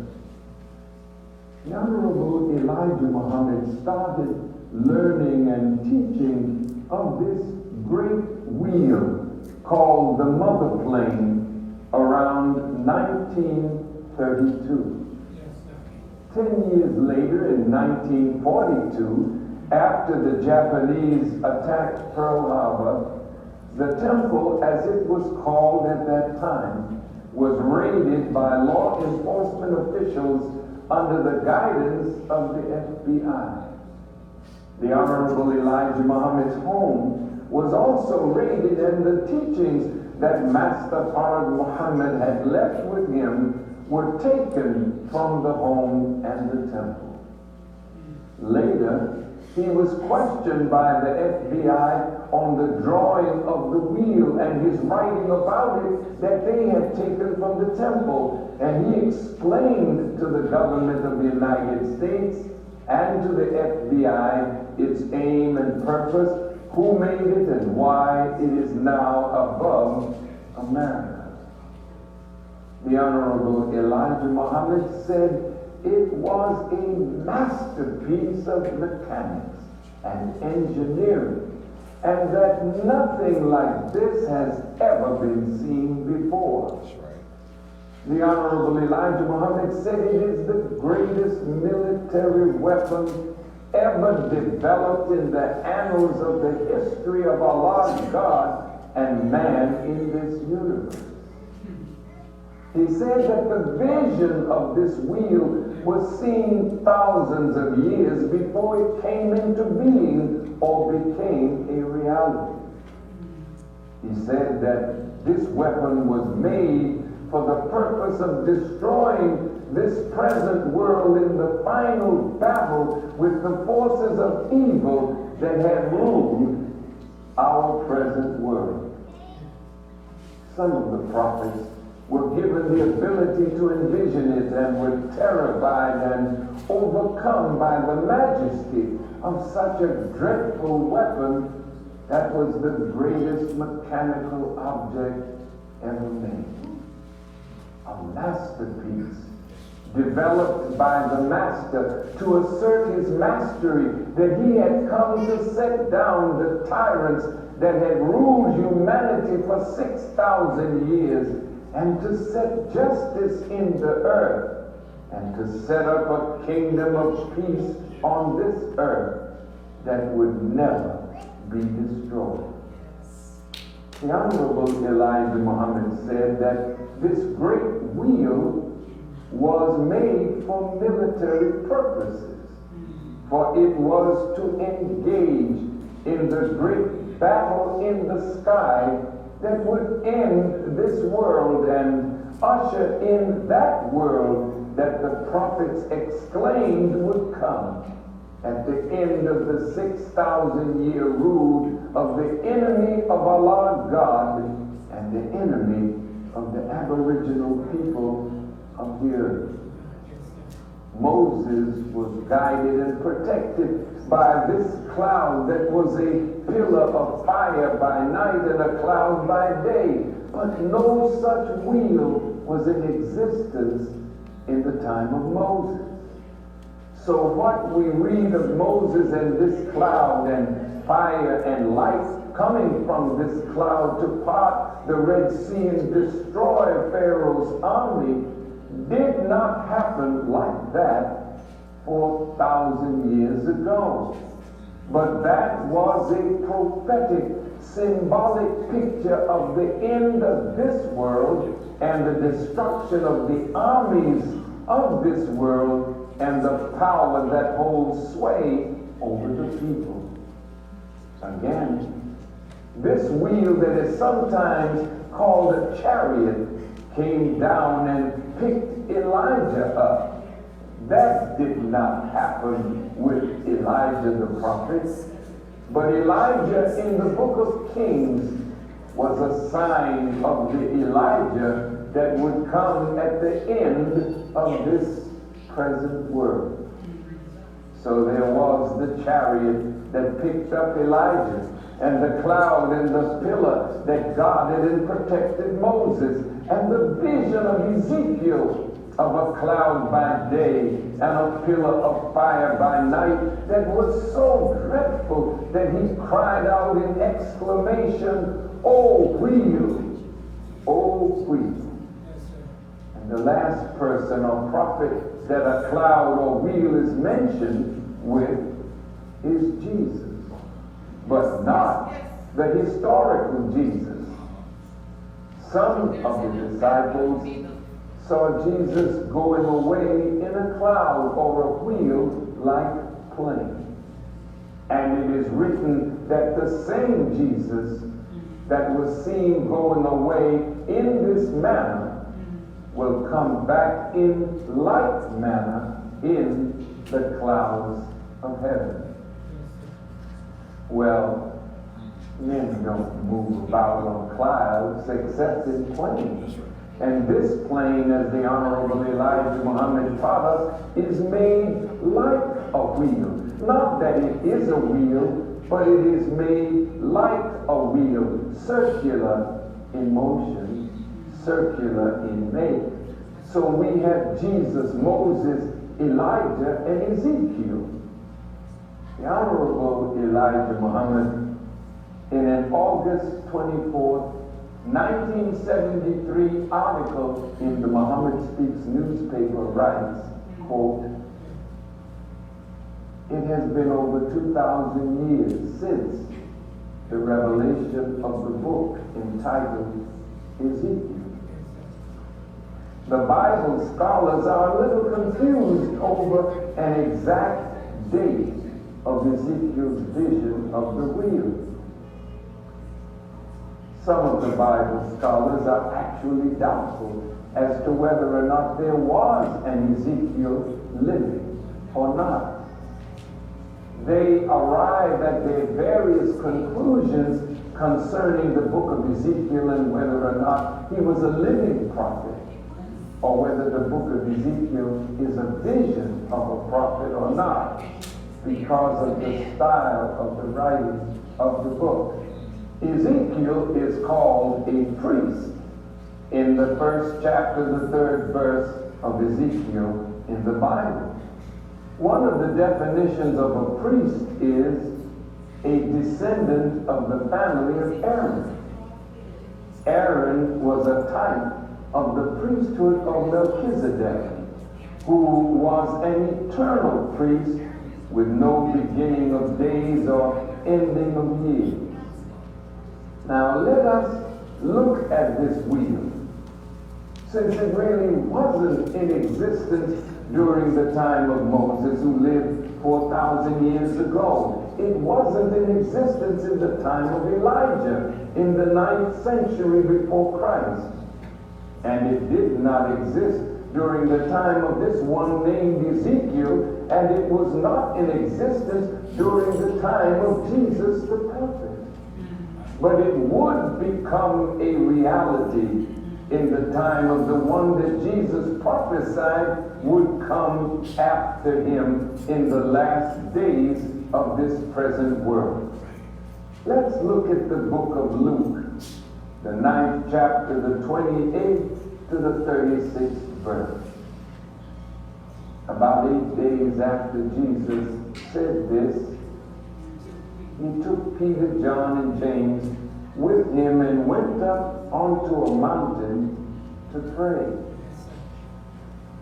And as he was praying, the appearance of his face changed, and his clothes became as bright as a flash of lightning. 2 men, Moses and Elijah, appeared in glorious splendor talking with Jesus. They spoke about his departure, which he was about to bring to fulfillment at Jerusalem. Peter and his companions were very sleepy, but when they became fully awake, they saw his glory and the two men standing with him. As the men were leaving Jesus, Peter said to him, Master, it is good for us to be here. Let us put up 3 shelters or tabernacles, one for you, one for Moses, and one for Elijah. While he was speaking, a cloud appeared and covered them. And they were afraid as they entered the cloud. A voice came from the cloud saying, This is my Son, whom I have chosen. In him I am well pleased. Listen to him. And when the voice had spoken, they found that Jesus was alone. No Elijah, no Moses. The disciples kept this to themselves and did not tell anyone at that time what they had seen. This episode is called Jesus' transfiguration on the Mount. What is the definition of transfiguration? It means a complete change of form or appearance into a more beautiful or spiritual state. Trans, the prefix means across, beyond, or through. Elijah and Moses prefigured not the prophet Jesus, but the great Messiah Jesus, who would come at the end of this present world. And the wheel would be with him. And this Jesus that is seen at the end of the present world is referred to in the language of the Son of Man. This transfiguration means that the figure of God came across the person and character of Jesus, so that God was sending himself through Jesus to the world. So this is the meaning of Messiah. It means a man in whom is the indwelling spirit of God himself. Who is this Son of Man? This Son is born out of the longing of the original family to deliver them, because all members of the original family have longed to be relieved from the oppressive hand of this new people who were made to rule that had come on our planet. Ezekiel in the Bible is also referred to as a son of man. So if there's a question as to whether Ezekiel 595 years before the prophet Jesus lived, yet there had to be a man that had a vision of this wheel, but he was not the reality of the fulfillment of it. That would come at the end of this present world. The Son of Man. The Honorable Elijah Muhammad said that this Son of Man represents the coming of God in person. But he's coming out of the direction of the east, and he is journeying toward the west. Why should he come toward the west? Because it is in the west that the lost sheep, or the people of Allah God would be, that had to be delivered from a modern Pharaoh. a modern oppressor. And the one that would come up from them is the Jesus that the Jesus of 2,000 years ago prophesied of, that would come in his name at the end of the present world. So the Honorable Elijah Muhammad says this great masterpiece of science and engineering and technology, that the scientists of this world say that the technology that they have seen demonstrated in these wheels is millions of years ahead of themselves and what they know. That's right. That's right. So the Honorable Elijah Muhammad said the wheel was made on the island of Nepal that is now called Japan. He said some of the finest brains of the original people were used in making this greatest object of military science. And this wheel, as it rose up from the earth, it came following the Son of Man from the east, now even unto the west, and this great wheel is sitting up above the United States of America, 40 miles out of the Earth's atmosphere in space. So the mountain that all these prophets went up into to get up to the wheel, it represents a powerful nation where the science and wisdom of that nation makes it the pride of the nations of the earth, like a great mountain. And above America is the presence of that great wheel, that great mother planet. I would like to discuss at this point the two natures of that great wheel or mother planet. Nature is defined as the basic or inherent features of something.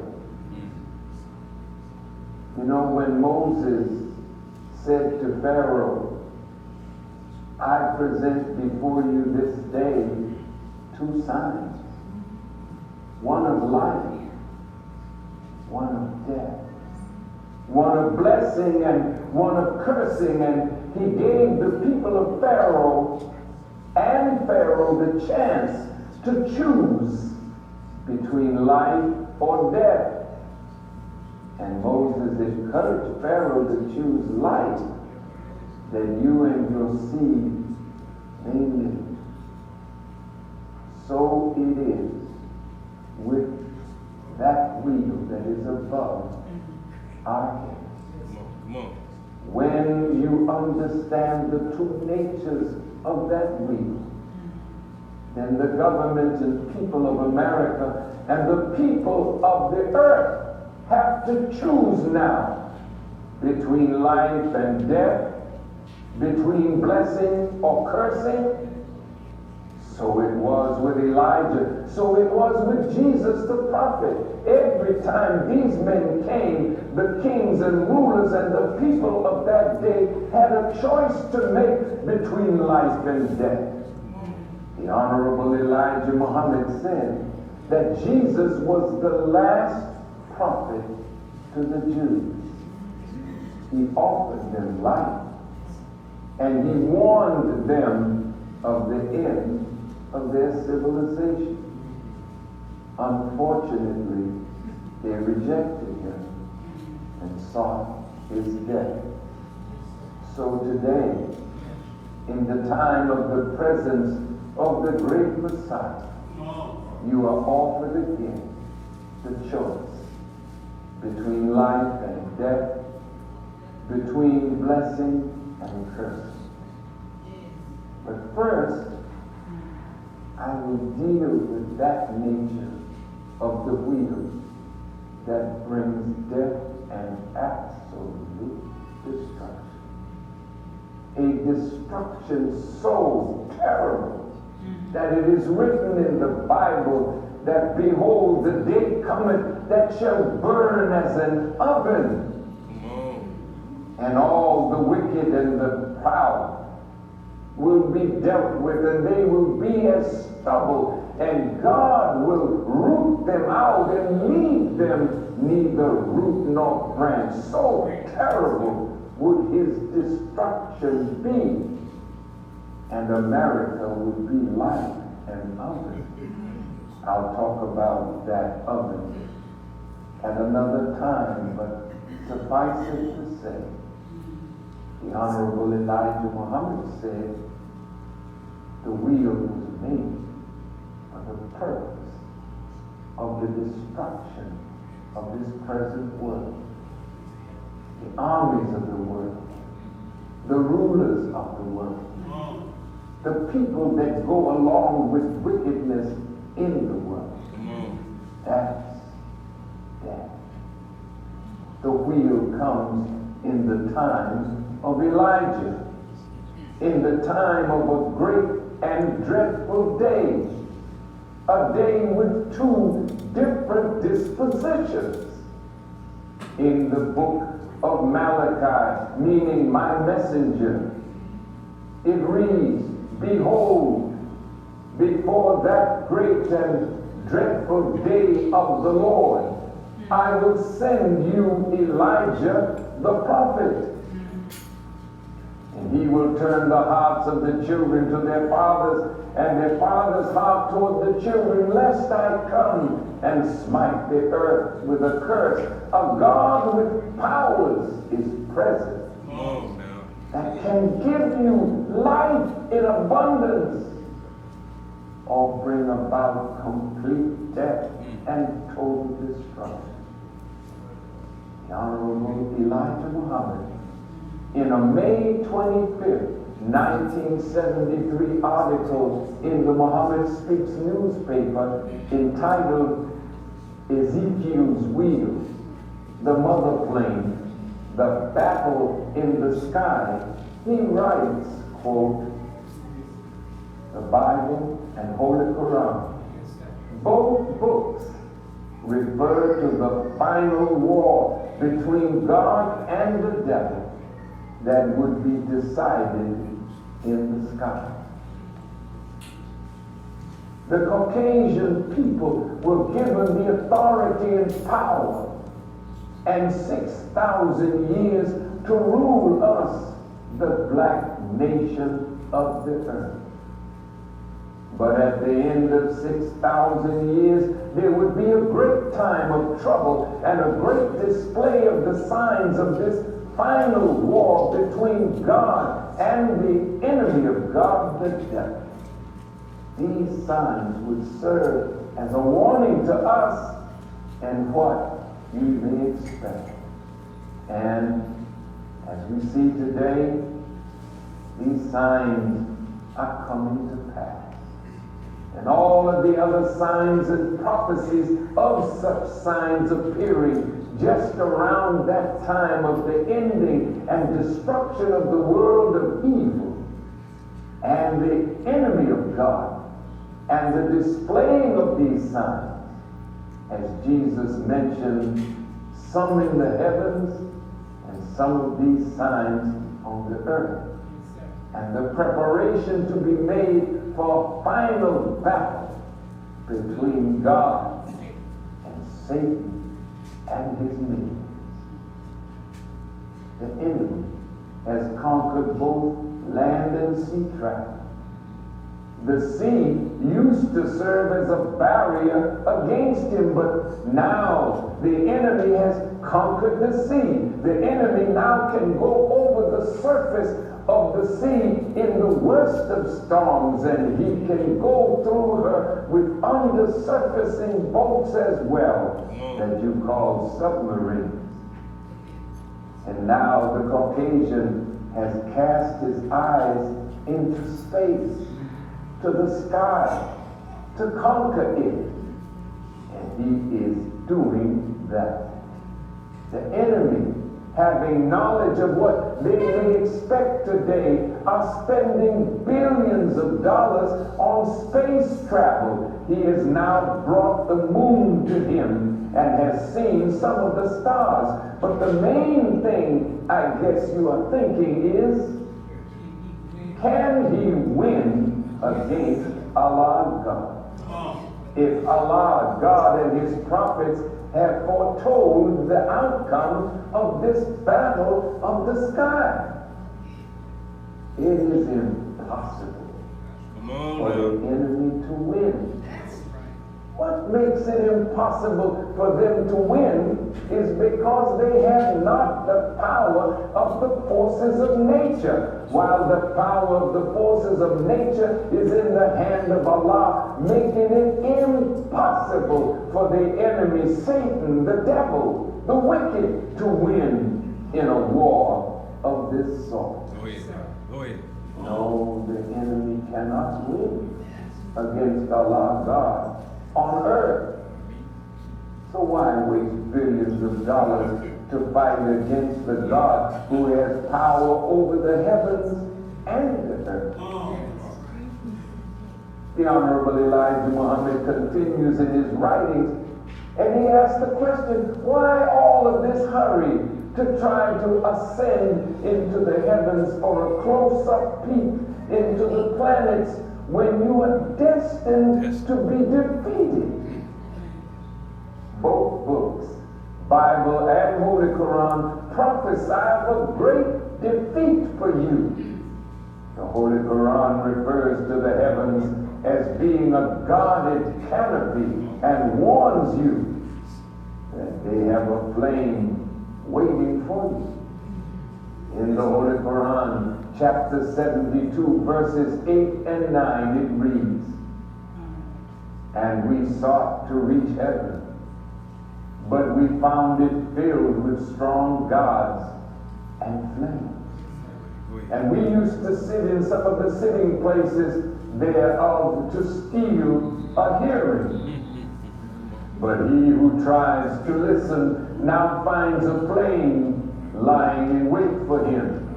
And this is directed to the National Security Agency of the United States government that has developed a way of listening in on everyone and everything. The universal snooper, as Almighty God Allah, through the Honorable Elijah Muhammad, calls him.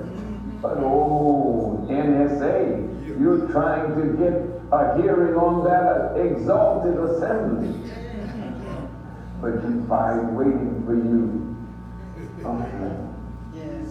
You know, the Bible also prophesies in the book of Revelations, the last book of the Bible, that fire was used to destroy the enemy after they ascended on the breath of the earth, which is called air. So we see them going up on the breath of the earth daily. What is their plan for wanting to land on the moon, since they know they cannot make the moon their home? The enemy would have to continue to live off the earth's air, oxygen, and hydrogen. The earth would still have to produce all their food for them, so it is useless to think of any planet other than the earth as a home for the people of the earth. And why are they spending billions of dollars just to go and look at these planets or try to land people on the moon? What are their plannings for Mars and Venus, since they cannot live on these planets?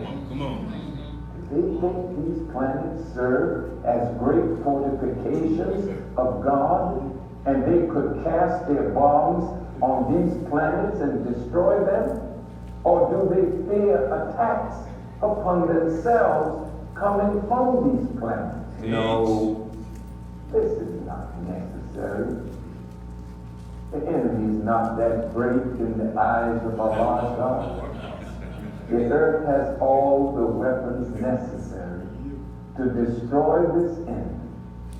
And this enemy, Satan, cannot leave the earth's surface unless it pleases Allah God. Allah, God, has power over the very life veins of the body. Allah has power over the brain cells of our body. Just what do they have in mind in wanting to go to the moon? Since they cannot live there very long, even when they get there. It is very expensive to feed and water people on the moon. So quite a bit could be carried there. But what do they have in mind? Do they think that they could fight God from the moon? Do they think they could attack the wheel from the moon? Just remember the old Bible's prophecy in the book of Isaiah, the 14th chapter, the 15th verse. Though you may ascend above the clouds into heaven, but yet will I bring you down to the sides of the pit to hell. Or you may go on the bottom of the sea. And that they're doing today. The Holy Quran further says that whenever God gets ready to destroy a people, he opens up the heavens for them and gives them the pleasure of what they seek or lust after. And then he destroys them. The Holy Quran further prophesies that the heavens would be open to this people, and the veil of every secret would be removed. This prophecy does not mean that the enemy will, after that, be able to win against Allah God in a battle between them and God. The Honorable Elijah Muhammad continues his writing on the wheel in the June 8th edition 1973 of the Muhammad Speaks newspaper. And the article is titled, Ezekiel's Wheel, the Battle in the Sky. He writes, quote, in the battle in the sky, it is scientifically clear that the wheel, the mother plane, will be the victor due to the fact that nature has given anyone the advantage over the other. If the other is not able to produce the type of weapon that is needed to overcome the attack of that one.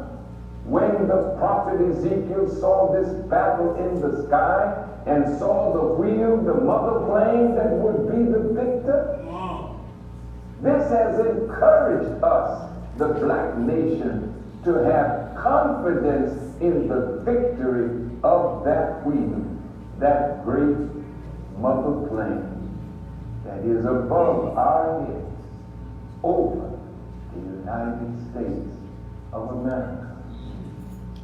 When the prophet Ezekiel saw the vision of this wheel, the mother plane, Ezekiel became a little excited in his words. Ezekiel said, "Oh, wheel, oh, wheel."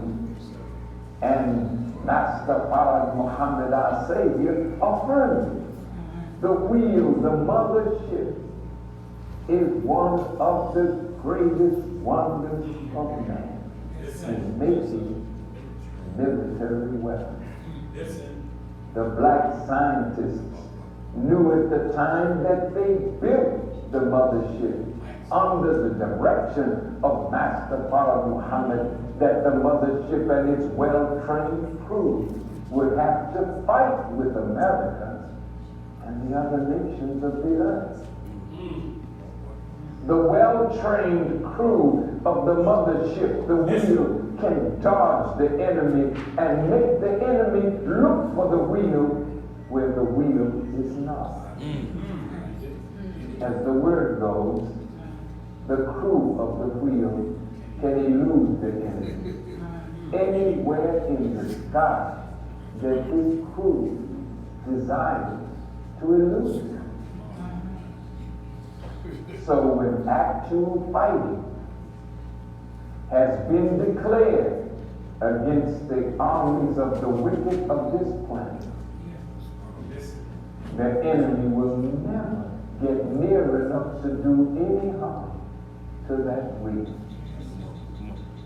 Actually, the mothership, the wheel, serves as a carrier for 1,500 deadly prepared planes with which to visit mankind on planet Earth.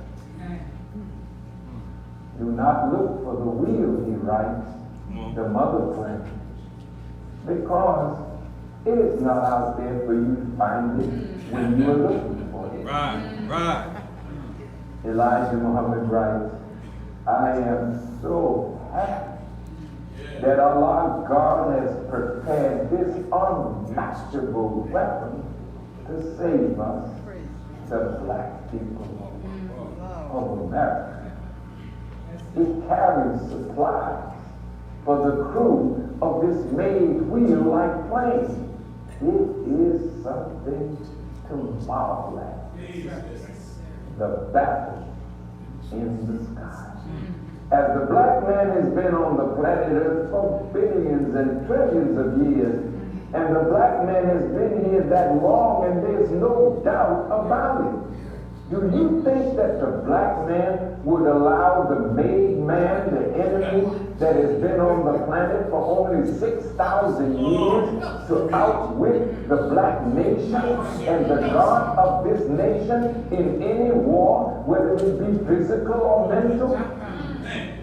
The Honorable Elijah Muhammad writes, boy, if I were the Caucasians, I would just give up. Not try to fight an old ancient people who were here before the father of your people ever thought of making a new people. Come on, the Caucasian race. Oh, there's plenty that we will be discussing about this wheel in the battle in the sky. In another article, in the August 3rd, 1973 issue of Muhammad Speaks, he talks about the end of the war. And he raises the question, what can we expect at the end of the war? Paradise or hell? See in the Bible, Daniel 9:26 and 27, and it reads, and unto the end of the war, desolations are determined, and that determines.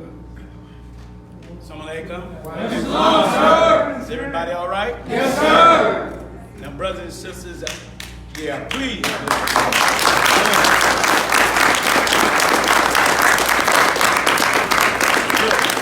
We're going to keep going. It's important.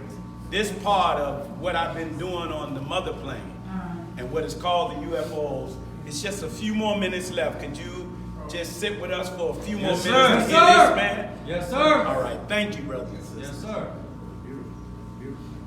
Man, Very good. wouldn't want to be a white man.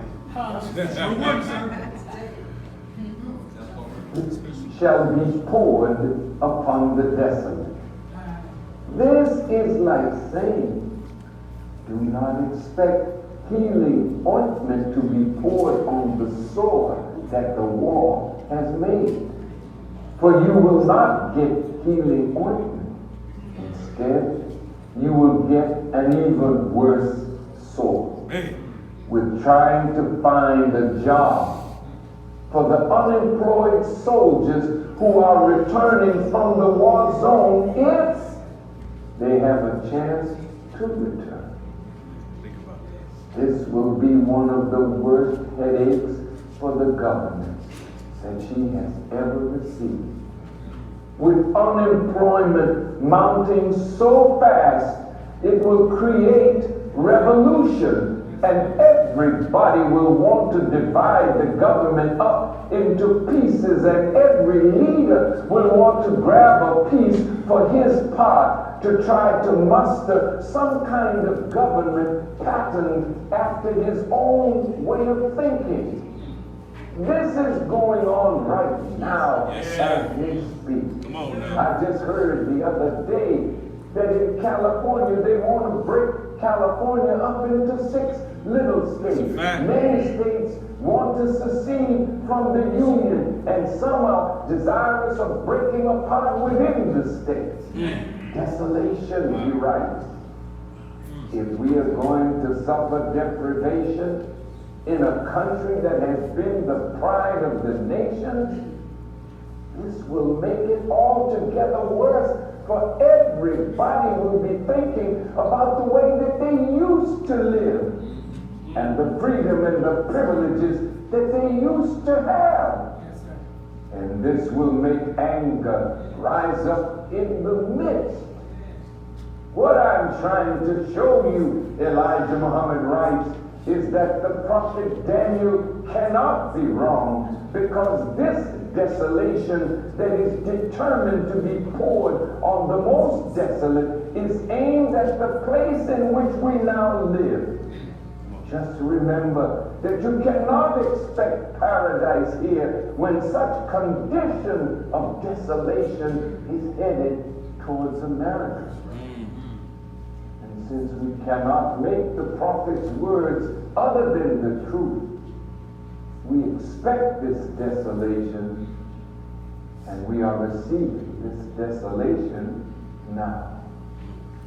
And the way to hasten such desolation is to confuse the heads of government. Think about it.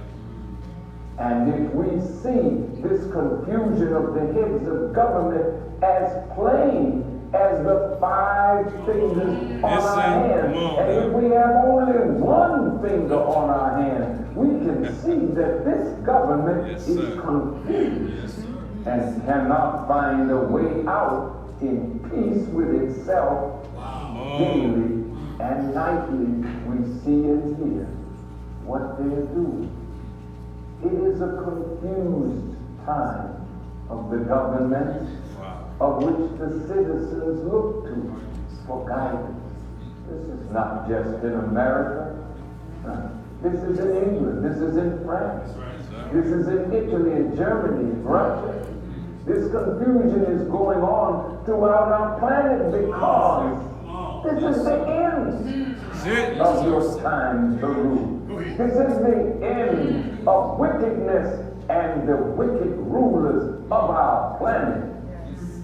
How can the head die if it is not at peace with itself? Everybody regrets talking about the woe that is in America. But Elijah Muhammad writes, America brought this woe upon herself by not doing justice to her black slaves. Allah God wants to pay America for her injustice to her lowly black slaves. Allah God is not bringing this woe on America because of her injustice to nations outside of America. He's paying America for her injustice to us, the poor black man and woman in America. Remember the words of Thomas Jefferson. I fear for my country when I reflect that God is just and that his justice cannot sleep forever. And George Washington said, I fear that too many years that pass over our heads, this slave will be a very troublesome speech of God.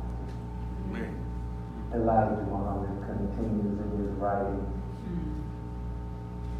America has not received much woe yet for how she killed outright poor black man in Georgia, Mississippi, Alabama, other parts of America. America has hated her black slave worse than she hates rattlesnakes.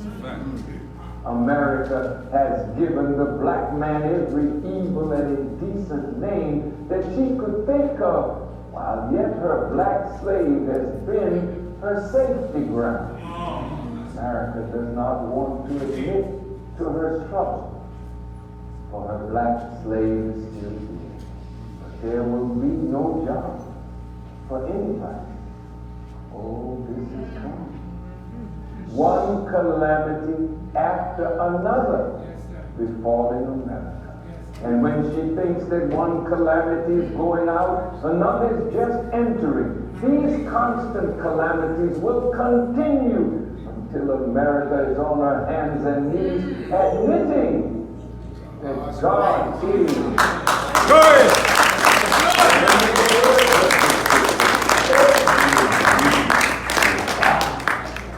And every tongue will confess that Jesus Christ is Lord.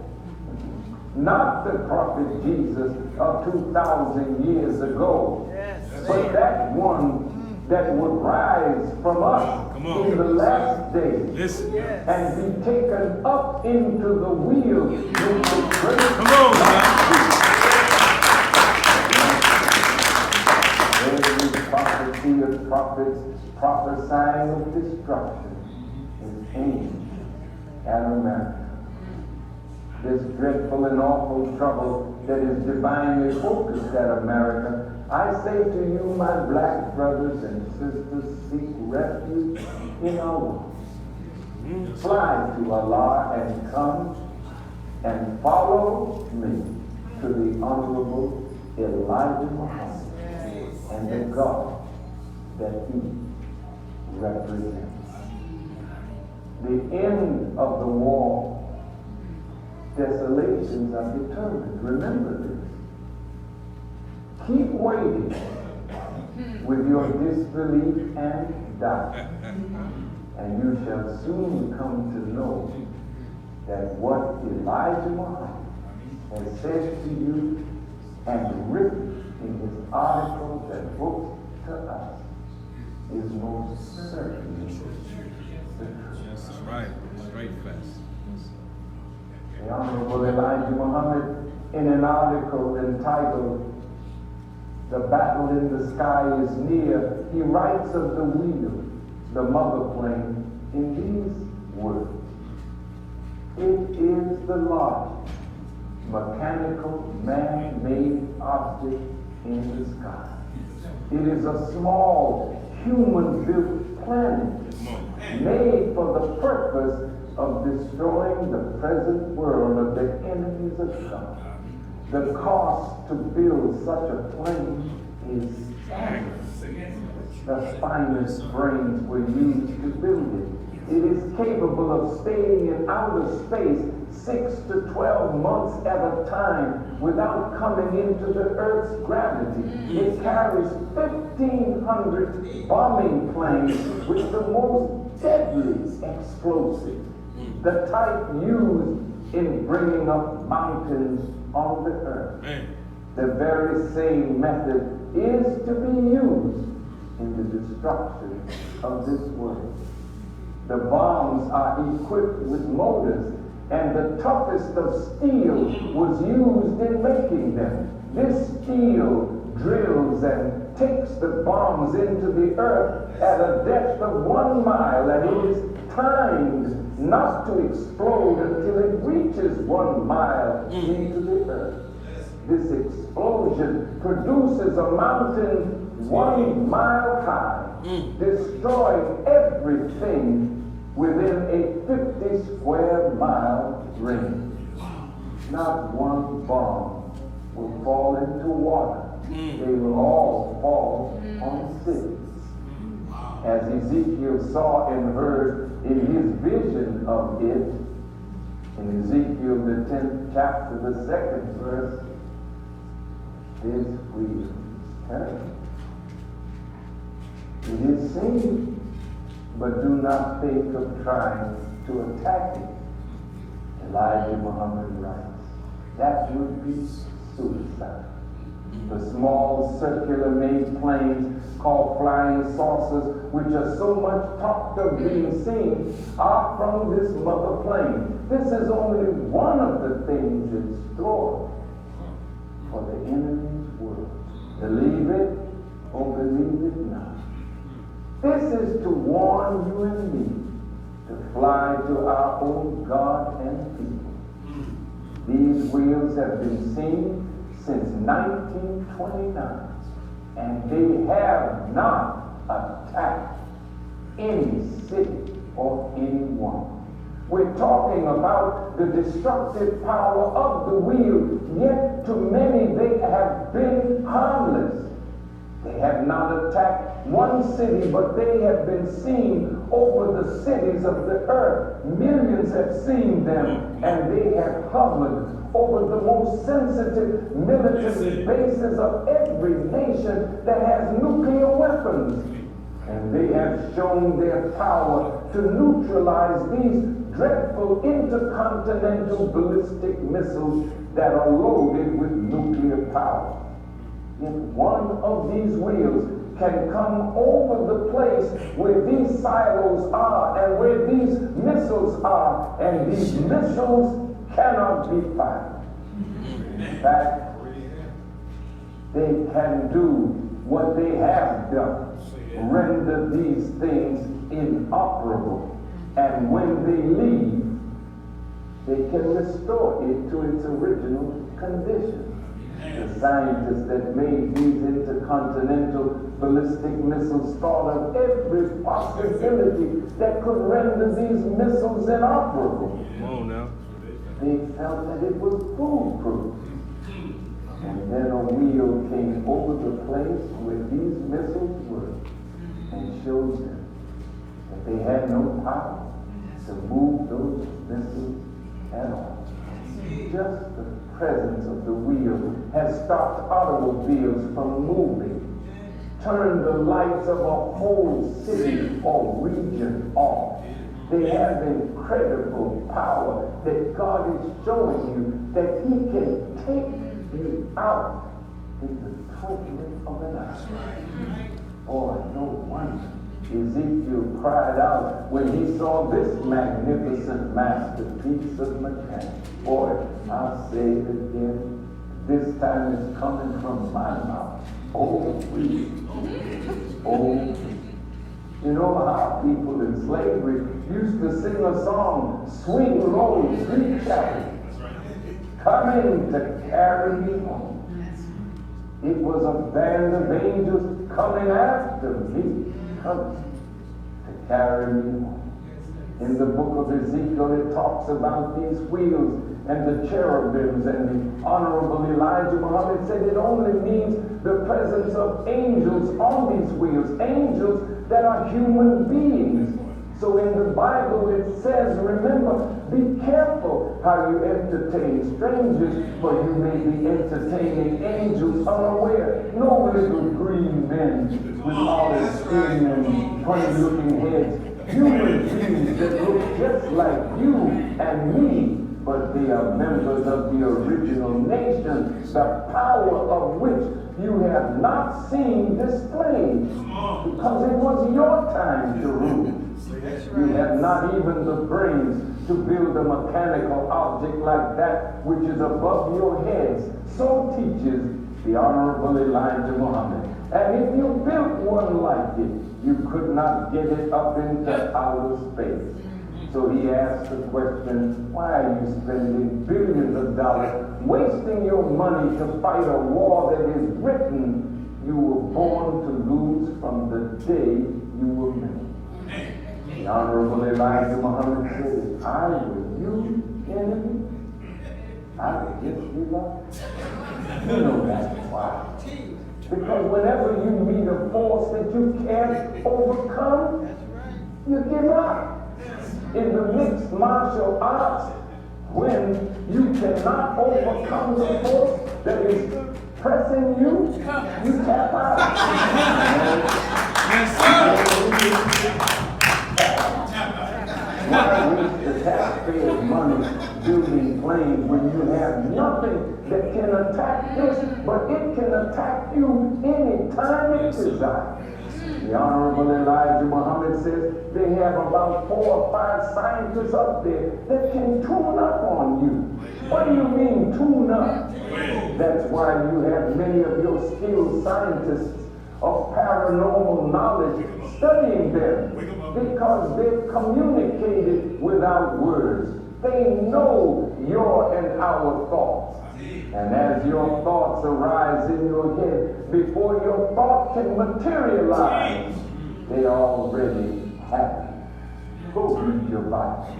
It's like the Jesus. He could tune up on his enemies among the Jews when they were planning. It says in Matthew, the 9th chapter, the 4th verse, and Jesus, knowing their thoughts, said, "Wherefore think ye evil in your hearts?" So he moved this way or that. That's the way the wheels move. He's connected to the wheel. His movements are like the movements of the wheel. When you think he's here, he's there. When you think he's there, he's here. When you think he's up, he's down. The wheels move like that. There's nothing in existence that you have that can stop on a dime. Go north, go south, go east, go west, go up, go down, and then move so fast that it is almost like they're moving at the speed of light. Not that they are, but their movement is so fast. Now you see them. Now you know. And this is why, my beloved black brothers and sisters, the scriptures warn us that vengeance is mine, he says. He says to his people, "Be still and know that I am God. Yes. I am your defender. I am your protector. Yes. Vengeance is mine." What do you look like with your little pop gun when God has put a weapon above your head that is for your and my deliverance? Swing low, sweet chariot. That's right. Our old ancestors sung it, because they knew that this was not their home, but God would take them to their home. That's right. You say, but if it is only a half a mile by a half a mile, how are we all going to fit in? It wasn't made for us all to fit in it, but the earth is a wide expanse for you to fit in. That's right. And the wheel, after it finishes its work, the Honorable Elijah Muhammad said you'll have much space for you to move out and make a way for yourself. Yes. Because when that wheel gets finished its work, there won't be, unfortunately, much human life left on the planet Earth unless the leaders choose life. In closing, I've talked to many ufologists that they know nothing about the destructive side of the wheel, because in their study of the wheel, they never saw that. They never knew that. And that's why Professor Michael Lieb, who wrote this book called The Children of Ezekiel, in which he included the Nation of Islam, Elijah Muhammad, and Louis Farrakhan. This man is a professor of English and a research professor of humanities. He's also a senior fellow at the Divinity School at the University of Chicago. Listen to Professor Lieb's words from a Final Call newspaper interview. He says, quote, "The Honorable Elijah Muhammad and the Honorable Minister Louis Farrakhan represents the capstone to this study of so-called UFOs." What is the meaning of capstone? It is the crowning point. It is the most important element. It is the decisive factor. All of the scholars that talk about these UFOs, they talk, but they don't know the reality. They don't know the aim. They don't know its purpose. They don't know something about it after observing it, after studying it. But they believe it comes from somewhere else. So why are the Honorable Elijah Muhammad and Louis Farrakhan the capstone of that study?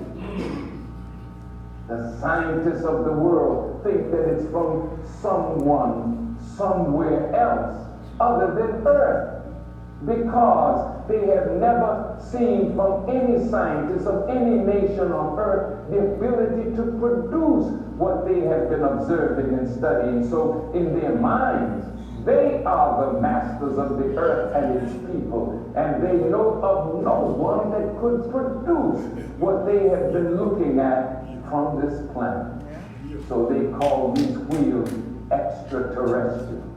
Well, the Bible says Satan deceived the whole world, but the Honorable Elijah Muhammad taught us that 98% of the people, of the aboriginal people, have been mastered. But from the 2% that they have not mastered has come that which is above their heads.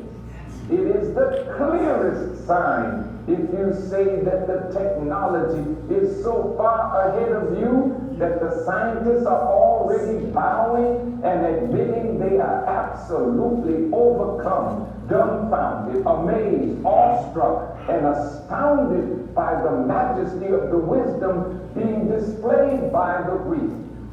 Then why don't you want to admit then that Allah, God is present, God is the most wise, and since you don't have any wisdom to match that, then the most wise is present. Since you have no power to reach it, but it has the power to reach you any time it desires, then know that a superior or supreme power is present.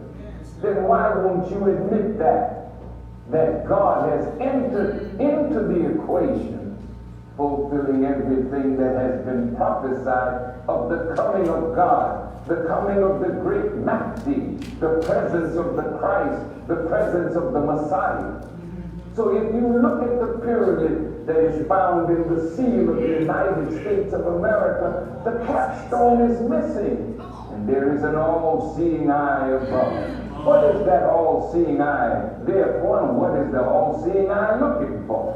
He's looking for the capstone, because without the capstone, you cannot complete this magnificent building of great science, mathematics, and skill. So if you're trying to find the meaning of these UFOs, you talk to your scholars, but they didn't know that this existed before Elijah Muhammad.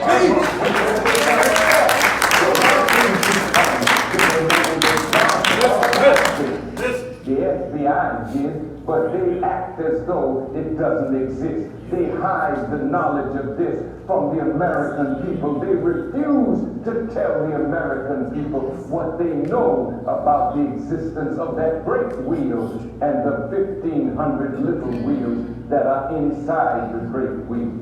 The capstone with the all-seeing eye represents God's search of the earth for his people, the lost sheep that he would find and restore and make them the head and not the tail. The capstone of the pyramid of knowledge sitting on top of the knowledge of this world.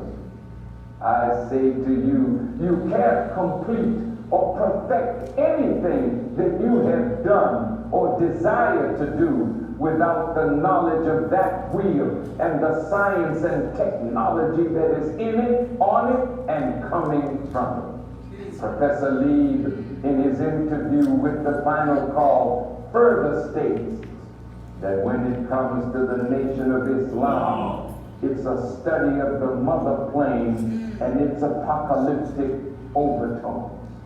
What did he mean, apocalyptic? Apocalyptic means describing or prophesying the complete destruction of the world, resembling the end of the world, momentous or catastrophic, of or resembling the biblical apocalypse. And there's no one on this earth who is speaking like that, but the Honorable Elijah.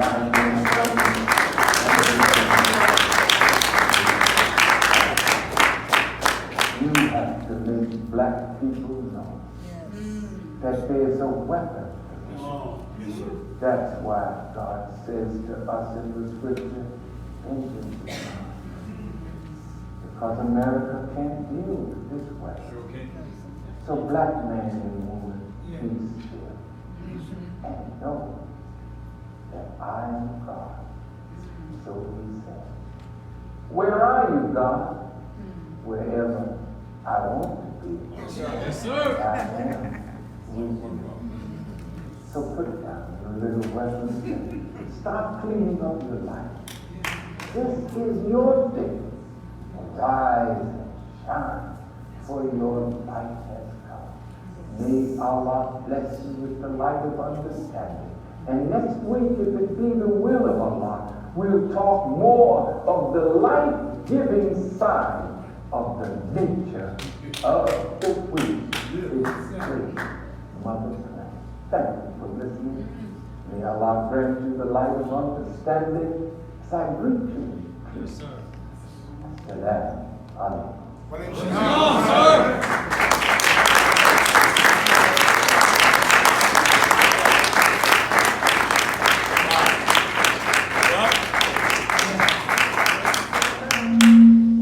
Brothers and sisters, that ends our meeting. Thank you for, your patience. But you can't get it better than from that man. Right. That man is, in my opinion, that's our teacher. Yes, sir. That's our leader. When I say our, it includes you too. Yes, sir. He's your leader, he's your teacher, he's your guide.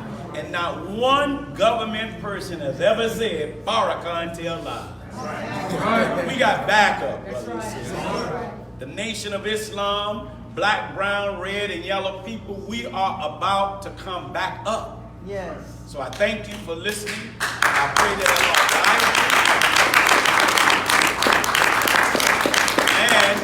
you. And we will, God willing, bring in one of the foremost scholars in the Nation of Islam, top researcher, Brother Iliad Rashad, and his team will be coming into Los Angeles. By God's grace, we're going to go on the radio. We're going to prove that the Nation of Islam is not some little ragtag group. That's right. We are a real nation with a constitution. We have our own flag. We have our own uniforms. We have our own military. And we have an Air Force.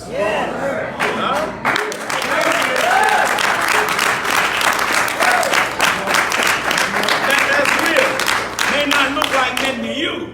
Boy, wait till it goes into action. How many of you, this is your first time at a Nation of Islam meeting? Would you raise your hand, all of our first time guests? Come on, y'all. Let's get out there.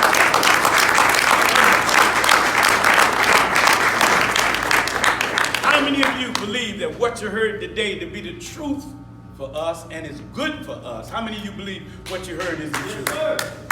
Wow, beautiful. Then that's beautiful. That means you got some nerves. Yes. You can confront a hard to confront reality. That means, in my opinion, none of you are here out of some coincidence. Everybody that's in this room is here for whatever purpose God wanted you here for. I just want to know how many of you who believe that what you heard today to be the truth would want to learn more about that truth and join on to the bold leadership and help us free the others. Would you please stand? Anybody that want to know more? Anybody that want to join on? Don't be afraid. That's the number. Brother, yeah. Would you come down? Sister, would you come over? Come on, y'all. Give them a hand. Y'all, come here.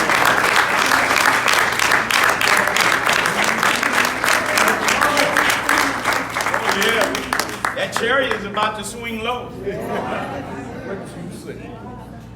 Brothers and sisters, I'm telling you, the minister talked about the destructive forces of that will, but it also has another force. Come on, say that. There's a whole different atmosphere. That will clean up all the mess that Caucasians have made on this planet. You ain't gonna have to worry about nothing. This earth is gonna be a new heaven and a new earth with some new people. I don't know about you, but I need to be new again.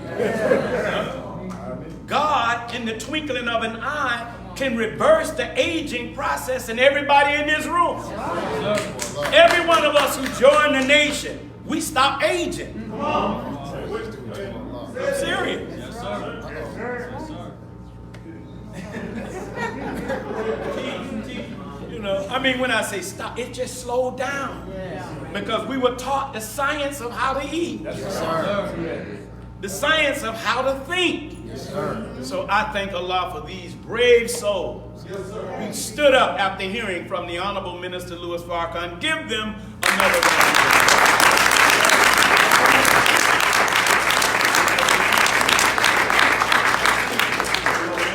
Honored to meet you, Sister Lorena. You are my lady.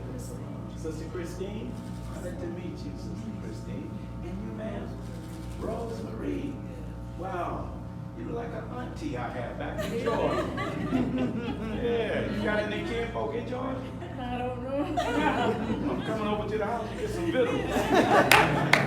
You do chicken good? I try. She do some good chicken though. That's my mom. Oh, that's mom. Oh. Mother enjoy the comfort.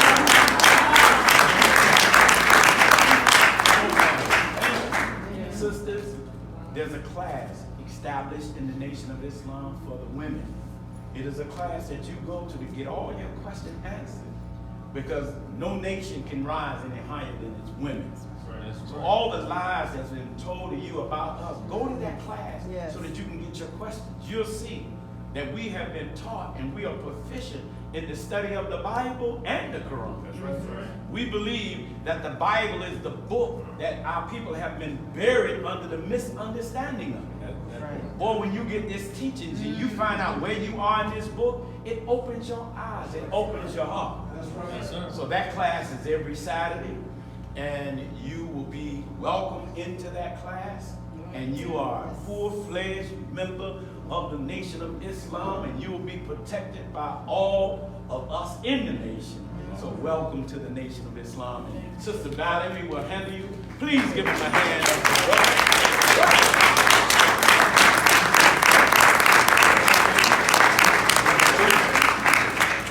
AJ, honored to meet you, brother AJ. Thank you, brother. We have a class for you. It's called the FOI.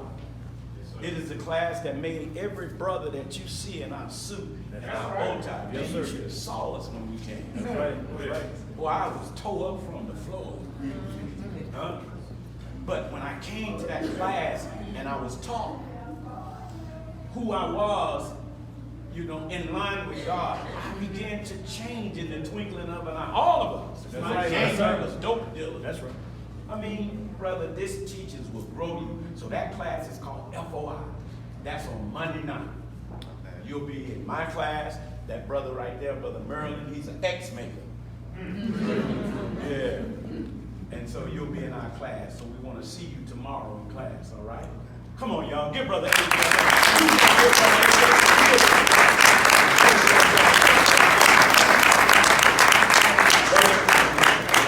Brother Merlin, we got a birthday? Yes, sir. We got another X, y'all. Wow. Brothers and sisters, we just left Chicago. And there is no city in the Nation of Islam that's producing X's like Los Angeles.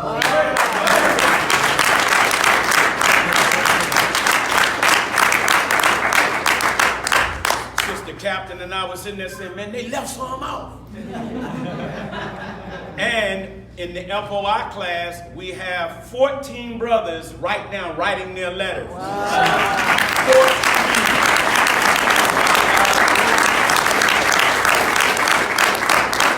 We have about 8 sisters. 8 sisters.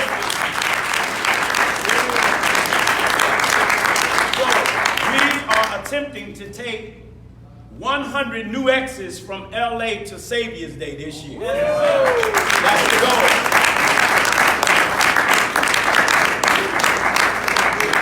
The minister was so proud of the MGT and the FOI for our work in the streets among settling the differences of the gang. Right.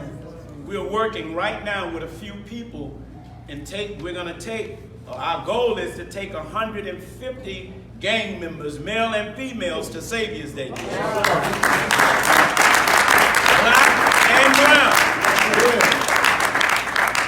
So our goal take 75 of the Florencia street gangs with the East Coast Crips who have now settled a 20-year war. The minister cried almost. He said, brother, I want to meet them. So we're going to work hard to get them. So I'm going to have to go rob a couple of entertainers and make them pay for them to go. Oh, but today, we have a brother with a new life and a new spirit. We have a brother that God touched his heart and saved him from a life of ill repute, a gang member, from stealing, from robbing, from mistreating women. In his dead state, his name was Brother Daryl Miles. Well, he's dead. I want you to welcome today a new ex, a new baby, a newborn in the Nation of Islam, Brother Daryl X Miles. Bring him on.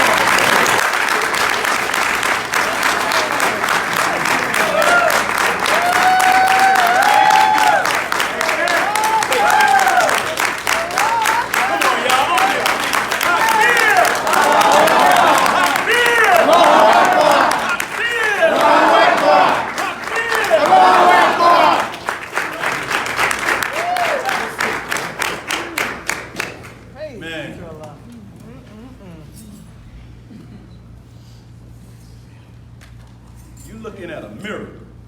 Yes, sir. I'm so proud of this brother and others that just touched my heart.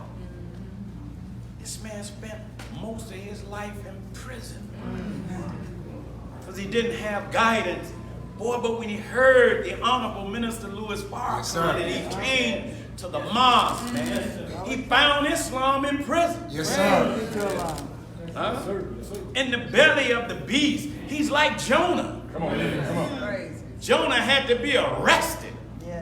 And while Jonah was arrested, God just swallowed him and then spit him up on land, and he was spit up in the mosque. He came to us a Negro. He came to us without the knowledge of himself. That X is so powerful, it ain't nothing to play with. And those of us in the nation, the minister said, if you may have an X, but have you become an X? He said, if you have an X, you're bragging. But if you have become an X, you are displaying it. Yes, sir.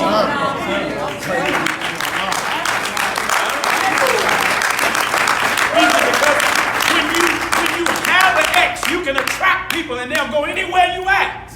He said, but if you can't attract, that means you're still dead.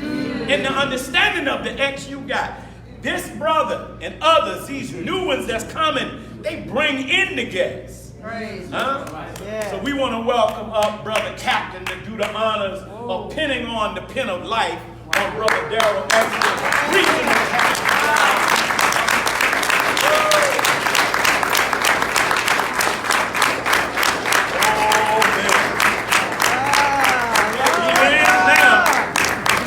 White people mad today.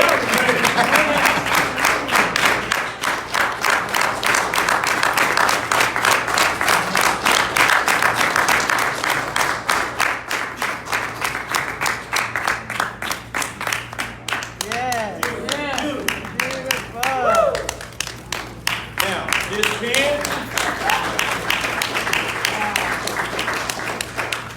whenever he go amongst wise Caucasian people, judges, whatnot, when they see him wearing this, they treat him different. That's right. That's right.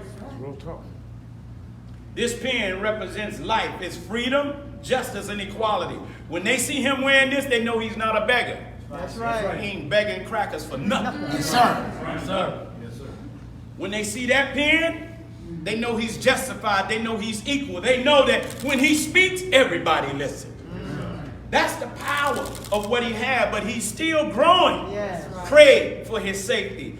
Pray for his growth. Pray for his protection. So when we went to Chicago, the other laborers from around the country was coming to me, man, what are y'all doing in LA? Man, every week y'all are producing X. Yes, sir. I'm asking you, the members of the mosque, ask Allah to turn your X back on. That's right. That's right. Ask Allah to bless you to become an X. Don't be bragging that you got one. A Muhammad is an X. Yes, sir. And an X is a Muhammad. Yes, sir. So next week, you show me that you got an X by bringing in and multiplying by bringing somebody else and sitting them in the seat. Yes, Brother Darrell, may Allah God bless you.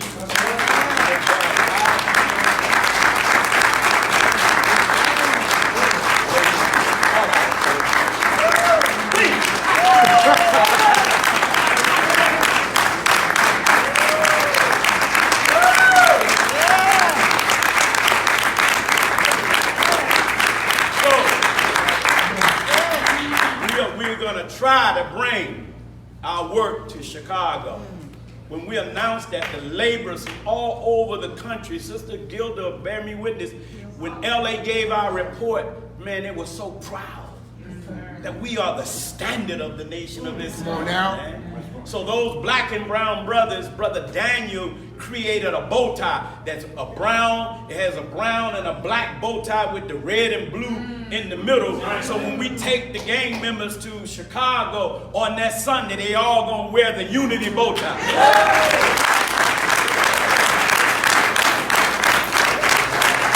So, somebody gotta make a unity headpiece. Brother Daniel can't make that. He tried. I said, boy. No, I'm for real. They'll wear it. They want to hear from you. So the vanguards, Sister Charlene and other sisters that went and met with the Cripettes and the Bloodettes. Yes. I mean, they had them sisters was crying. They said, when the MGT come, y'all are like angels. Oh, it's about, so we need a headpiece. That has a brown and black looking rag like, and on that day, when they sitting in the audience, the minister said, I want them in a special place so I can see them. He's because that's the new nation. He said, God is going to take killers, male and female, and turn them into his army.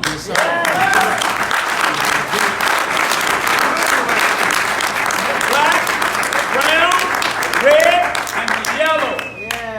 LA, we got Chinese Muslims. We're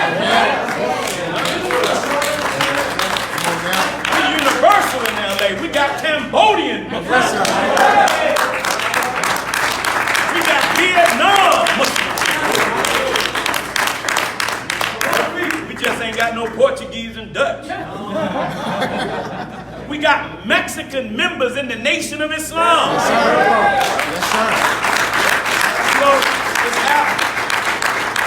in Pasadena, the Mexicans in Pasadena, when we did the peace ride, a group of brown gang members came to me and said, I had an issue with the nation until I heard you speak. I didn't know y'all believe like we believe. Come on. And asked, would we come back and establish a mosque in Pasadena? So we going to Pasadena, y'all. Next year, we're going to have a mosque meeting in LA, and that evening we're going to meet in Pasadena. So I need a Pasadena crew. May Allah bless you, brothers and sisters. I'm so fired up, I don't know what to do. I'm going to turn the meeting over, and brother, be quick. Oh, yes, sir. Don't do no teaching. No, because I do too much myself. Assalamu alaikum.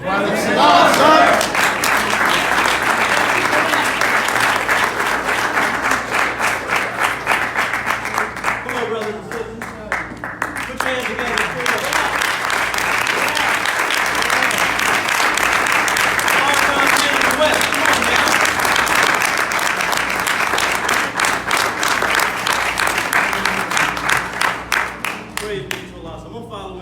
And just do the announcements, all right? We've been well taught by Student Minister Abdul, Malik, and Minister Farrakhan, so all I have to say are the announcements, all right, brothers and sisters? Yes, praise be to Allah. On Mondays, we have the men's class, the FOI class, and junior FOI class starting at 7:30 p.m. And on Wednesdays, we have the study group, 8 p.m. The lecture series by Student Minister Abdul Malik Sayyid Muhammad. He's actually teaching now on the restrictive laws of Islam. So please come out and join that and listen and learn. Also on Fridays, we have our Friday group study group where we're dealing with the study guide starting at 7:30 p.m. also. And on Saturdays, we have the women's class, which begins at 9 a.m., the MGT and the GCC classes from 9 a.m. to 12 noon. And of course, on Sundays, We have the main lecture meeting, doors open at 10:30 a.m. The program starts promptly at 11 a.m. And at this time, brothers and sisters, we're asking the Secretary Department to pass the charity bowls. Charity is a part of our faith. And for all the Muslims, please give whatever you can give. And our guests, please help support us. If you can, whatever Allah puts on your heart. And as they pass the bowls, I will continue with the announcements. Our next monthly national webcast will be held on December the 4th. For the word based off of the information you've gotten from the National Center. Please remember that the webcast is for registered and processing believers only and not open to the general public. Please note that the processing believers are those who have written their letter or in the process of writing their letter. So we hope that you understand. Savior's Day 2020 will be held in Detroit, Michigan next year. The official dates are February the 21st through the 23rd, 2020. So we all should start making plans now to attend this wonderful, great event. The hotel rooms are going fast, so if you have not secured your hotel room, you should do so as soon as possible. You can also visit the website, www.noi.org. Again, www.noi.org. You click on SD 2020/hotels to see the list of available hotels, and also hope that the pre-registration will be up soon so that all of us can go ahead and go online and pre-register for Savior's Day 2020. The incentive for pre-registering early is for the registration will also be done at a reduced price, and also to help deter some of the expenses to put on our Savior's Day event. Anything wrong with that, brothers and sisters? Yes, sir. Praise be to Allah. So if you're planning to attend or even not planning to attend right now, please register as soon as you can. Also on the prayer list, if you know any believer who may be in ill health, in the hospital, or just going through anything that is a trial for them, and they would like to be added to the prayer list, please see Sister Anissa or see the Ministry of Information so we can have their names added on to the prayer list. We would also like to add, keep in mind that we have Sister Sandra J. X. She had been recently hospitalized. She's the mother of Brother Daniel from the Final Call staff and Sister Cheryl, and the grandmother of Sister Deja. She's actually home recovering. We also have Brother Daryl, who's recovering from a stroke, and he's also home from recovery. Let's lift these two up in our prayers and hope they have a full and complete recovery very soon. Also, Sister Maisha Muhammad and family, please keep Sister Maisha. She was formerly of Mosque number 27. She's now residing in Phoenix, and she attends Mosque number 32, and her family in prayer. Sister Maisha's mother, Sister Catherine, made her transition back to Allah earlier this month. And also Brother Ralph Muhammad. We received word that Brother Ralph's father made his transition back to Allah earlier this month also. We're asking each and every one of us keep Brother Ralph and Sister Maisha and their families in our prayers. And also, please keep the Honorable Minister Louis Farrakhan and his family in our prayers as well as for each other. We should all pray for each other because we all are going through some serious and troubled times. I don't know anybody that's not going through something. So let's pray for ourselves also, brothers and sisters. Is that all right? Yes, sir. And for those who wish and would like to purchase copies of previous lectures by student minister Abdul Malik Muhammad, please see Brother Lemuel or Brother Sherman upstairs after today's meetings. And also today's lecture will also be on sale after the meeting. Thank you for your support in advance. And the Muhammad's University of Islam in Los Angeles, the fish fry fundraiser. The MUI didn't reach their goal to raise enough monies to take their students on the college campus tours, and are therefore holding another fundraising fish fry this Monday, tomorrow. According to this. Okay, well, I have a date of November the 18th. If I'm not mistaken, that's the future. So if there's some representatives here from MUI, if you're interested in supporting them, which they need support anyway, that's our school, isn't that right? Yes, sir. We have Sister Jaleel. Let's go ahead and give us some extra facts. We went on the college tour. It was beautiful. It was a success. We are not having another fundraiser that already happened, but you are more than welcome to support MUI. That's right. Praise be to Allah. Give her a hand.